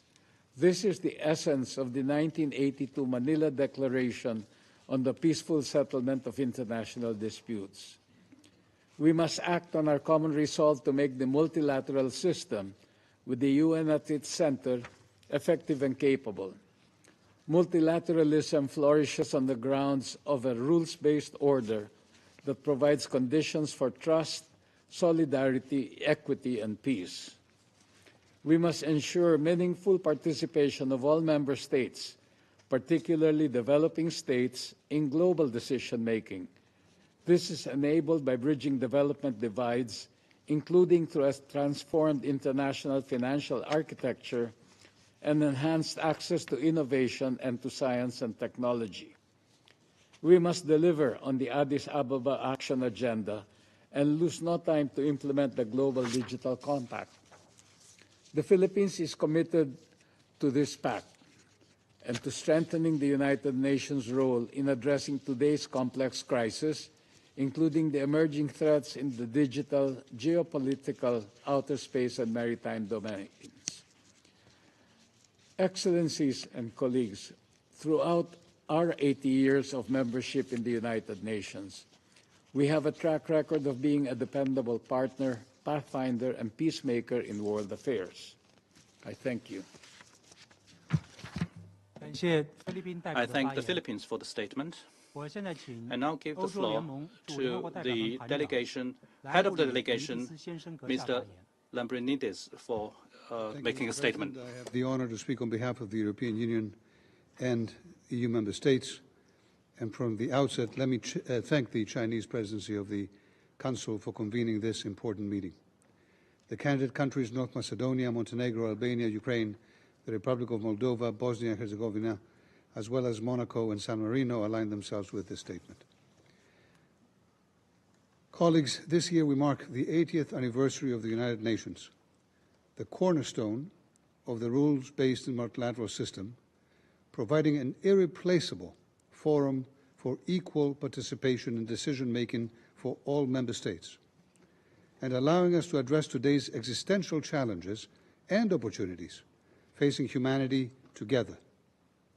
Friends, for multilateralism to work, however, international law, including the UN Charter, international humanitarian law, and international human rights law, must remain a collective compass. Now, this means that our highest priority moving forward should be to ensure that violations are not met with impunity.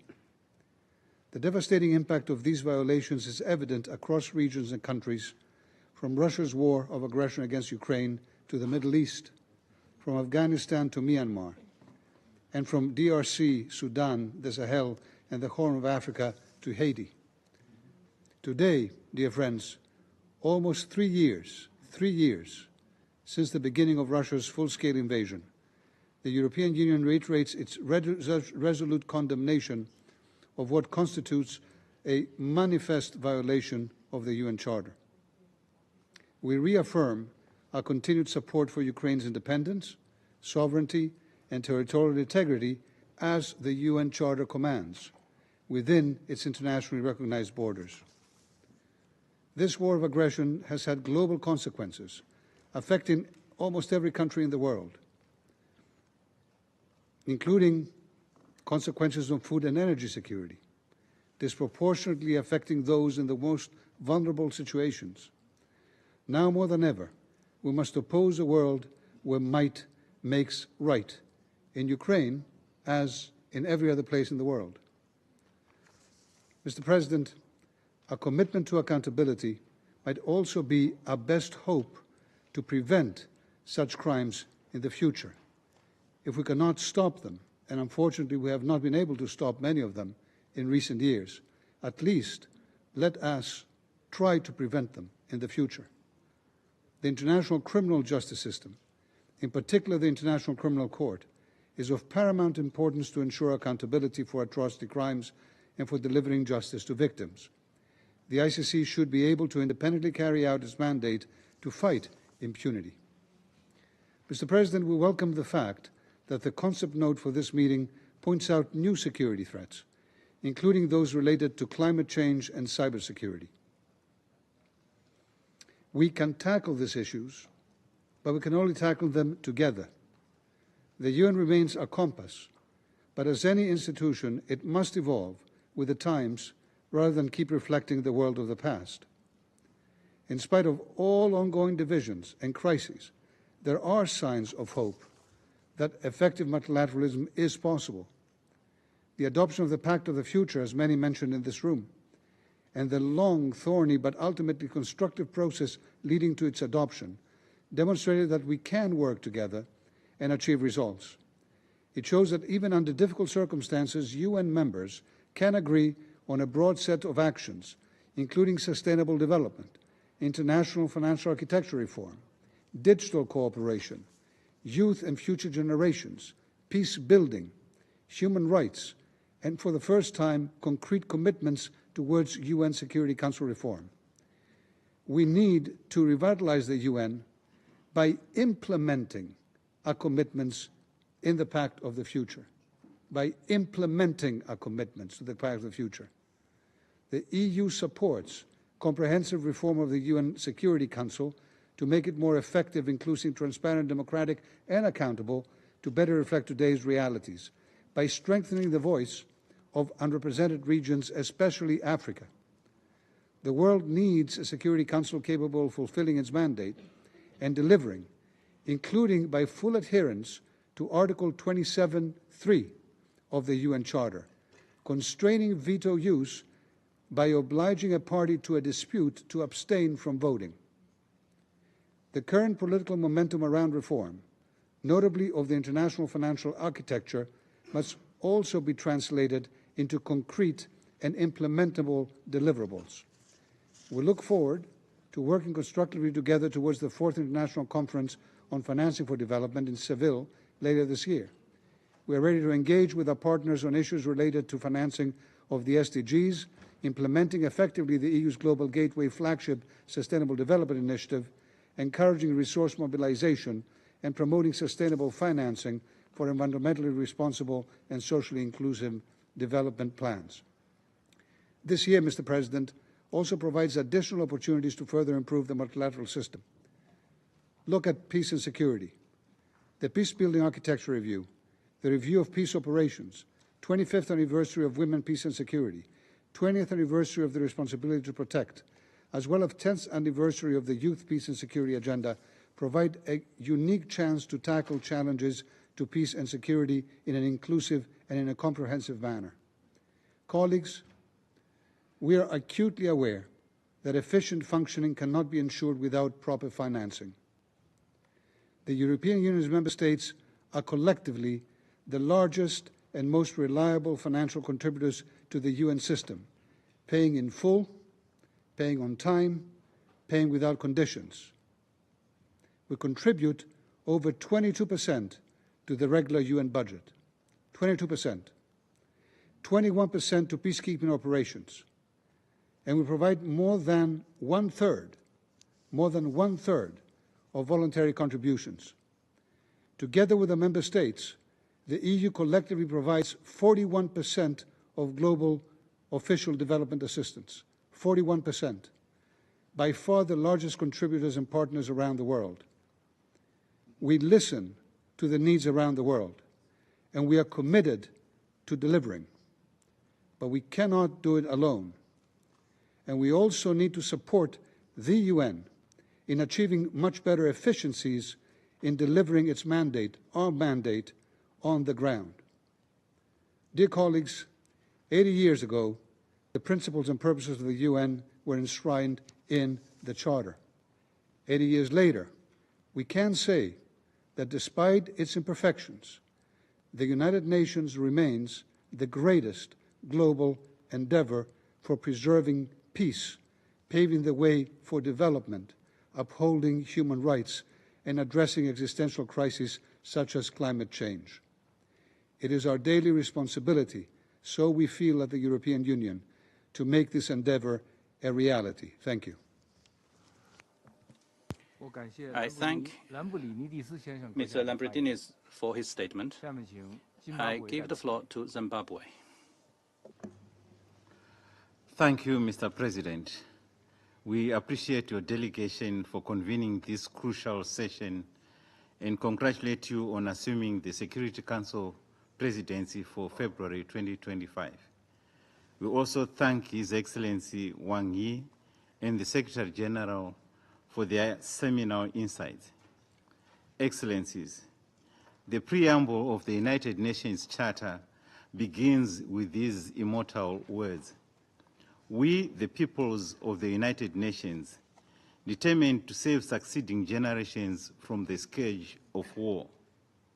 The Charter goes on to speak of equal rights for nations large and small, and to make a solemn pledge to unite our strength to maintain international peace and security. For nearly 8 years, these principles have guided our pursuit of a just and peaceful world. Yet today, as we face mounting crises, from conflicts and climate change to economic instability and technological divides, we must ask, are our global governance structures fit for purpose? If not, then reform is imperative. Excellencies, the history of the United Nations teaches us that when practiced with sincerity, multilateralism has prevented conflicts, facilitated decolonization, advanced development, and safeguarded human rights. But too often, it has fallen short. Too often, responses to crises have been slow, decision-making unbalanced, and outdated structures have failed to reflect contemporary realities. The Pact for the Future presents an opportunity to reshape this global governance so that it is fit for purpose in addressing today's pressing threats like climate change, pandemics, conflicts, economic instability, and the growing technological divide. Reforming the UN Security Council is central to this effort. Expanding its membership, particularly for Africa and the developing world, will not only enhance legitimacy, but also effectiveness. No nation should wield veto power as a tool for paralysis in moments of global crisis. Instead, Council should uphold its primary purpose with credibility, fairness, and efficiency. Equally important, the General Assembly, the most democratic and representative UN organ, must be strengthened. It plays a crucial role in shaping global norms, yet its influence remains limited when the Security Council is deadlocked. Enhancing the General Assembly's role in peace building and conflict prevention will make the UN more effective, legitimate, and responsive to global challenges. Beyond traditional security threats, we face climate change, food insecurity, cyber threats, and terrorism, challenges that transcend borders and disproportionately affect developing nations. The global governance system must provide greater support to these countries through technical, financial, and strategic assistance. A security framework that ignores these threats is incomplete. Distinguished delegates, justice in governance begins with the equal application of international law. Unilateral coercive measures violate sovereignty, stifle economic progress, and punish ordinary citizens. Zimbabwe, like many others, continues to bear the burden of these unjust measures. True multilateralism demands respect for sovereignty, fairness, and non-interference. The UN must stand firm against these violations, as called for in numerous General Assembly resolutions. Economic disparities remain one of the greatest barriers to a just global order. With unfair trade, inequitable international financial architecture, and technological exclusion fueling underdevelopment. Solutions include fair trade, debt relief, a fairer international financial architecture, and sustainable investment. Technology should unite, not divide, with inclusive AI governance ensuring equitable benefits. Excellencies, if we are to tackle the challenges ahead, the UN must be more inclusive, more transparent, and more responsive to today's realities. The path forward is clear: a reformed, revitalized multilateral system that upholds the dignity, security, and prosperity of all nations, large and small. I thank you, Mr. President. I thank Zimbabwe for the statement. I give the floor to Bulgaria. Thank you, Mr. President. Bulgaria aligns itself with the statement delivered by the European Union and by New Zealand on behalf of a group of states. I would like to add the following points in my national capacity. First of all, I would like to thank the Chinese presidency for organizing this extremely valuable debate, which provides us an opportunity to reaffirm our commitments to international law, the UN Charter, and the rules-based international order. However, in an era of escalating geopolitical tensions and growing instability, reaffirmation alone is not enough. We must urgently reform the multilateral system to ensure it delivers tangible results for peace and security, as emphasized in the Secretary-General's Our Common Agenda. The Security Council's credibility is at stake when it fails to act, allowing violence to escalate, civilian casualties to rise, and humanitarian crises to worsen. Permanent members have a unique responsibility to ensure the Council fulfills its mandate under Article 24 of the UN Charter, to act promptly, effectively, and on behalf of UN member states, meaning rising above strictly national interests. Each instance of inaction only reinforces the urgent need for Council's reform. Every veto or threat of veto should serve as a call for the General Assembly to exercise its authority under the Charter.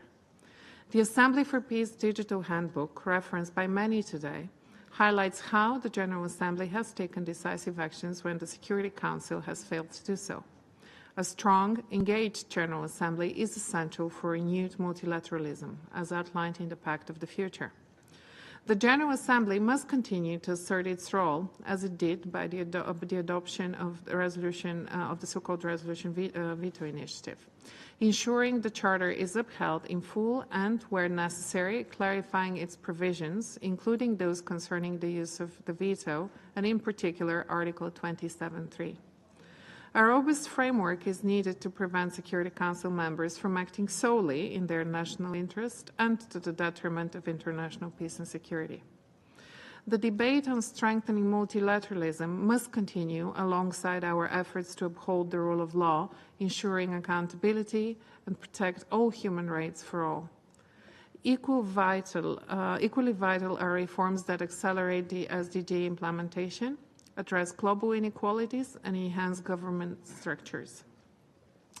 Finally, Bulgaria remains steadfast in its commitment to an inclusive, accountable, and effective multilateral system, one that delivers peace, democracy, and prosperity for all, with the United Nations and the UN Charter at its core.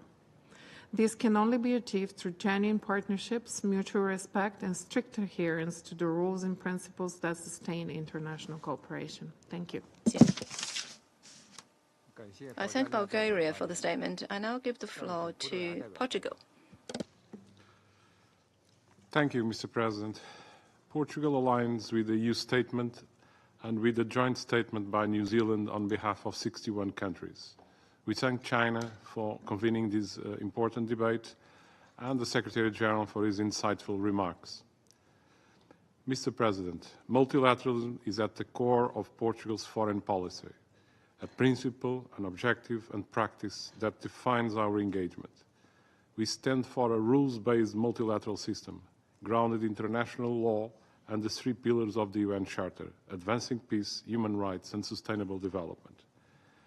The Pact of the Future, adopted 5 months ago, provides a roadmap for global governance reform, reaffirming the UN's central role and enhancing multi-stakeholder engagement. Its success requires not just political will, but also financial commitment to urgent priorities: SDGs, climate action, food security, migration, equitable financing, AI, and humanitarian assistance.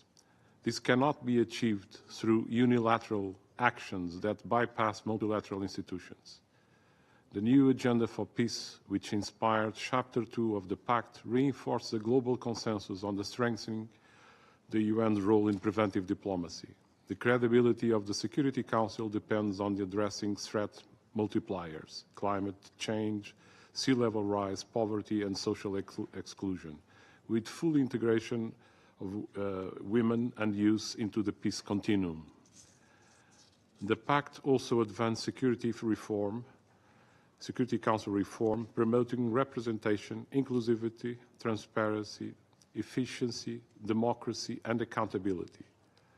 A responsible use of the veto is critical to preserving collective action. Portugal calls for the full implementation of Article 27(3) of the UN Charter, requiring parties to a dispute to abstain from voting, and strongly supports the veto initiative, the Franco-Mexican Declaration, and the ACT Group Code of Conduct. The United Nations must also deepen its collaboration with regional and sub-regional organizations, including the African Union, supporting African Union peace efforts and aligning development agendas. Portugal is committed to strengthening the Council's effectiveness, notably through our candidacy for a non-permanent seat in 27-28. As a trust UN partner and net provider of security, we bring deep experience in peacekeeping and peace building. We also advocate for a more open and transparent Council, ensuring closer cooperation with UN bodies and better service to all Member States. Addressing root causes of conflict and building resilience, including through national prevention strategies, is essential. We uphold consistent application of international law and support strong international criminal justice anchored in the International Criminal Court. The multilateral system has its flaws, yet it remains the most effective mechanism for tackling global challenges. To remain relevant, it must adapt, reform, and improve, not be dismantled. Portugal is actively engaged in the discussion of the future of multilateralism, including the Security Council, but also the international financial system, notably through our leadership in the Financing for Development process, FFD4. We support a reformed international financial architecture that is more representative and delivers adequate financing for SDGs. Beyond the Security Council and IFA, we need revitalized General Assembly and ECOSOC, with greater coordination across UN principle-built bodies. A resident coordinator system that effectively drives development and secures peace is key to a cohesive and impactful UN. Mr. President, as we approach the 80th anniversary of the United Nations, Portugal remains convinced that multilateralism works. Through dialogue and cooperation, we can overcome divisions and make UN reform, albeit challenging, a reality. Thank you. I thank Portugal for the statement, and I'll give the floor to Norway. Thank you, President. And let me first thank China for organizing a very timely and important open debate. President, Norway is a dedicated multilateralist. Effective international institutions and cooperation provide predictability, strengthens our resilience, and make us more secure. It serves our common interests. The lesson of the past 80 years is that there is no other way to a peaceful and prosperous world than through multilateral cooperation based on international law. That is why we need a UN that is relevant and able to address the global challenges of our time. With the Pact for the Future, we have agreed on a framework for renewing and reinvigorating multilateral cooperation and reform. President, let me highlight 3 quick points. First, reform of the Security Council. The world has changed since 1945, and so must the Council. Lack of institutional reform undermines legitimacy and efficiency.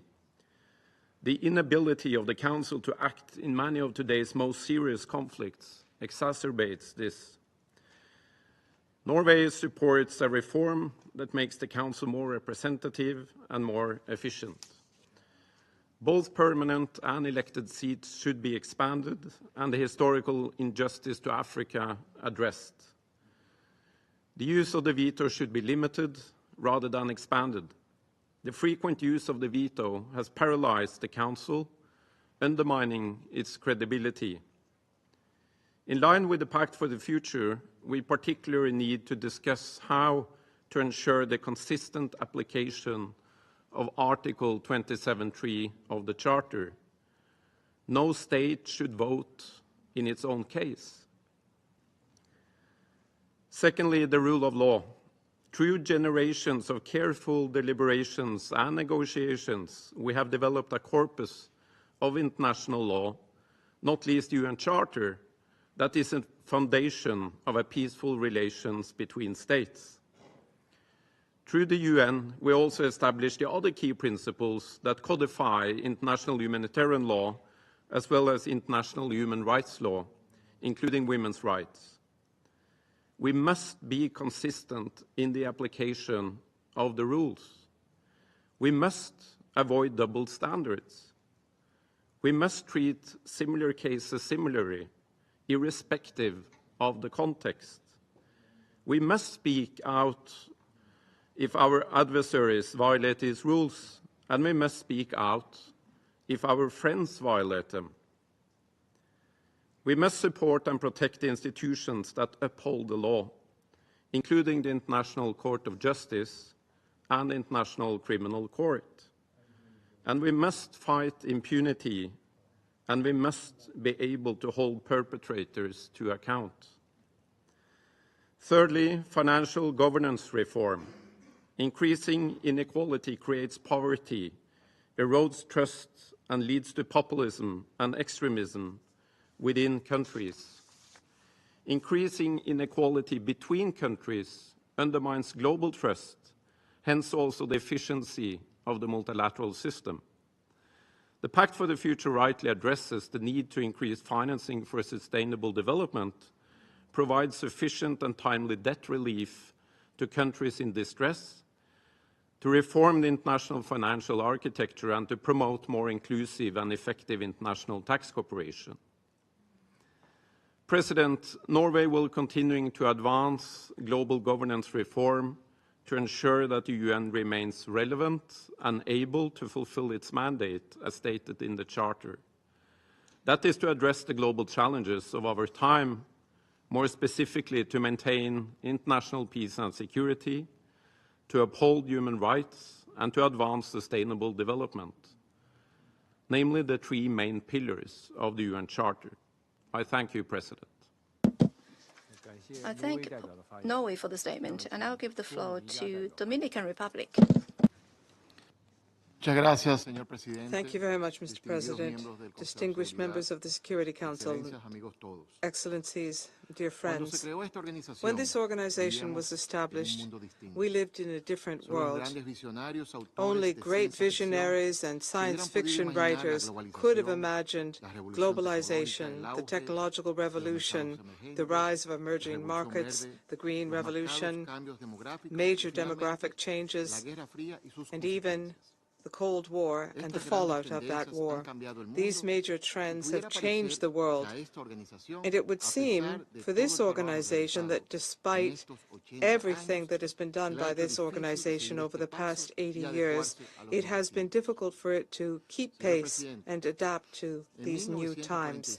Mr. President, in 1945, our illustrious ancestors dealt well with macro issues, but set aside micro issues, and we see that in the number of active conflicts that cloud prospects for peace, where we have tried so hard to achieve peace.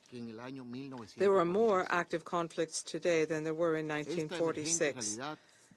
This emerging reality further highlights the great difference among countries. For example, our Global South never benefited from a Marshall Plan, and we have to pick up the pace increasingly so that we are not left behind. To put this in context, of the states which are the subject of this Council's mandates, half of them are middle-income countries and the other half are LDCs. Only one country, Cyprus, can say that it is a high-income country. Mr. President, according to the Norwegian academic Dr. Glenn Deason, currently we are speaking about the end of unipolarity and the rise of multipolarity, which is based on maintaining a balance of power to limit the expansionist and hegemonic ambitions of states. He argues that diplomacy in a multipolar system is aimed at improving mutual understanding about competing security interests and arriving at a compromise which will increase security for everyone, for all states. We have to put ourselves in the place of our rivals and recognize that if we resolve the security concerns of our rivals, then our own security will improve. That being said, multilateralism takes on even greater importance. We are calling for multilateralism which is tailored to our multipolar world. We must change, that's true, but we must promote constructive dialogue. As we say in my country, by talking, people come to understand each other. Mr. President, one of the saddest consequences of the COVID-19 pandemic is that it made us grow further apart, and we are still far apart. But diplomacy brings us together. Our intergovernmental processes can change things and bring us closer together so that we can negotiate directly. And that would be a great thing, in particular when we look at such important processes which are coming. I'm referring, for example, to the Second World Summit for Social Development. We hope to forge a new social contract which will lead us to renewed multilateralism, to advocate for the most vulnerable and leave no one behind. The main bodies of this United Nations must also reform to adapt to the new geopolitical realities. Similarly, the processes which we are carrying out and which we are working on must be seen through to the end, and then we must implement them fully. For example, we have the Pact for the Future, which calls for the full implementation of the Charter and bolstering of the relationship between the Council and the General Assembly, which is the epitome of multilateralism. In conclusion, we must emphasize that we must address these two mega trends, modern mega trends, and we must modernize. So let's get to work. Thank you. I thank the Dominican Republic for the statement, and I'll give the floor to Sweden. Mr. President, I thank China for organizing this open debate on multilateralism and on reforming and improving global governance. Sweden fully agrees on the importance of this topic. Mr. President, this year we mark the 80th anniversary of the United Nations. This is a moment for celebration, but also a time to reflect on the organization's achievements as well as future challenges. Throughout its history, the UN has offered a unique platform for global dialogue. Strengthening multilateral cooperation and international dialogue is in our common interest. Together, we must ensure that our multilateral institutions operate in an efficient and responsible way, and that they deliver results on the ground. Today, we face a staggering array of global challenges. The incidence of armed conflicts is growing against the backdrop of increasing geopolitical tensions. Climate change is widely considered a threat to global security and livelihoods. Terrorism, violent extremism, and organized crime disrupt the lives of far too many people across the globe. Human rights and gender equality face a pushback in many countries. And sadly, the implementation of the Sustainable Development Goals has fallen behind. The challenges ahead of us are so complex that they cannot be tackled by countries alone. In today's world, the UN is needed more than ever. Mr. President, allow me to make 3 points. First, the Summit of the Future was a powerful illustration of what multilateral cooperation can and should be about. Its outcome, the Pact for the Future, is the blueprint for reform. The Global Digital Compact is the first comprehensive framework for digital issues, including AI. Now it's time to put words into action and turbocharge the race to the Sustainable Development Goals. Second, this Council, the body responsible for upholding international peace and security, must be more transparent, representative, and accountable. An integrated approach to peace and security is essential. Prevention and sustaining peace must take center stage. Unfortunately, we seldom respond to early warning signals to prevent emerging conflicts. Too often, post-conflict countries fall back into violence and insecurity.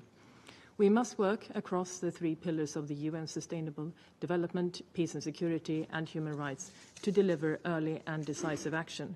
We need to pay more focus on the connection between education and economic development. This Council must also be ready to recognize a full range of threats to international peace and security. Third, none of this can be achieved without respect for international law. This includes respect for the sovereignty and territorial integrity of all states, as well as strengthening accountability and ending impunity. We must resolutely act against attempts to undermine the UN Charter and its principles. Russia's aggression against Ukraine is a blatant violation of international law.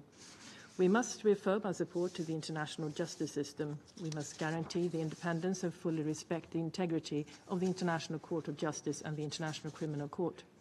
Gender equality is a core value of the United Nations. It is deeply embedded within its principles and reflected in its charter, making it a fundamental human right that the UN promotes globally.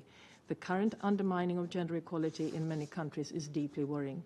Mr. President, as we approach the 80th anniversary of our United Nations, we must reinvest in a multilateralism that delivers results. The dilemma we constantly face in multilateral diplomacy is how to get everyone into the act and still get action. The Pact for the Future showed that it can be done when we all make a serious effort. Thank you again for convening this important debate. 谢谢. I thank Sweden for the statement. I now give the floor to Finland. Thank you, Mr. President, and thank you for organizing this very important open debate. As the 80th anniversary of the United Nations is approaching, we live through times when multilateralism is tested truly. Multipolarism is often mentioned as a new model for the modern world. But unfortunately, during the past years, we have begun to see one of its consequences, growing instability. Many have felt free to pursue their different goals by military means. The number of armed conflicts has risen to an unprecedented level since World War II. Borders have been crossed. Attempts are made to annex territories belonging to others. Respect for civilian life and infrastructure has collapsed in many conflicts, and international humanitarian law is often neglected. The world has been moving in the wrong direction. Finland continues to believe that rules-based multilateralism with reforms offers the best model for the modern world. The majority of the UN membership consists of small states. For them, no need to say, the UN and international law are indispensable. But the UN was not established only to support the existence and rights of small states. It was established to safeguard peace and stability for all members, we the peoples. The vision of multilateralism is still very much alive. First, global progress may have been big enough to be irreversible. The vast majority of UN membership stands for multilateralism. We pay our dues. The reason why the UN or its principal organs are criticized may be the fact that members have high expectations towards them. Most of us want to see the UN deliver and perform and uphold the Charter. Spirited by multilateralism, we compromised and agreed on the Pact for the Future, which paves the way forward together with the SDGs.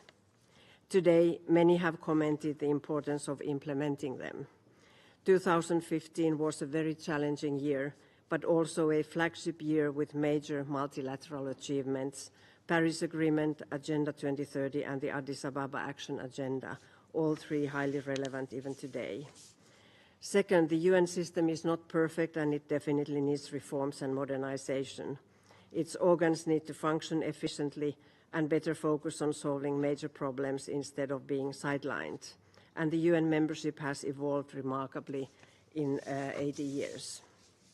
But things would be much, much worse and chaotic without the United Nations. Innumerable staff and peacekeepers work all over the world pursuing a common ideal and to promote peace, sustainable development, and human rights. Third, while international law is not always respected, it has actually grown in importance and coverage. New treaties have emerged, and states are increasingly placing their trust in the authority of judicial institutions, such as the ICJ and the ICC.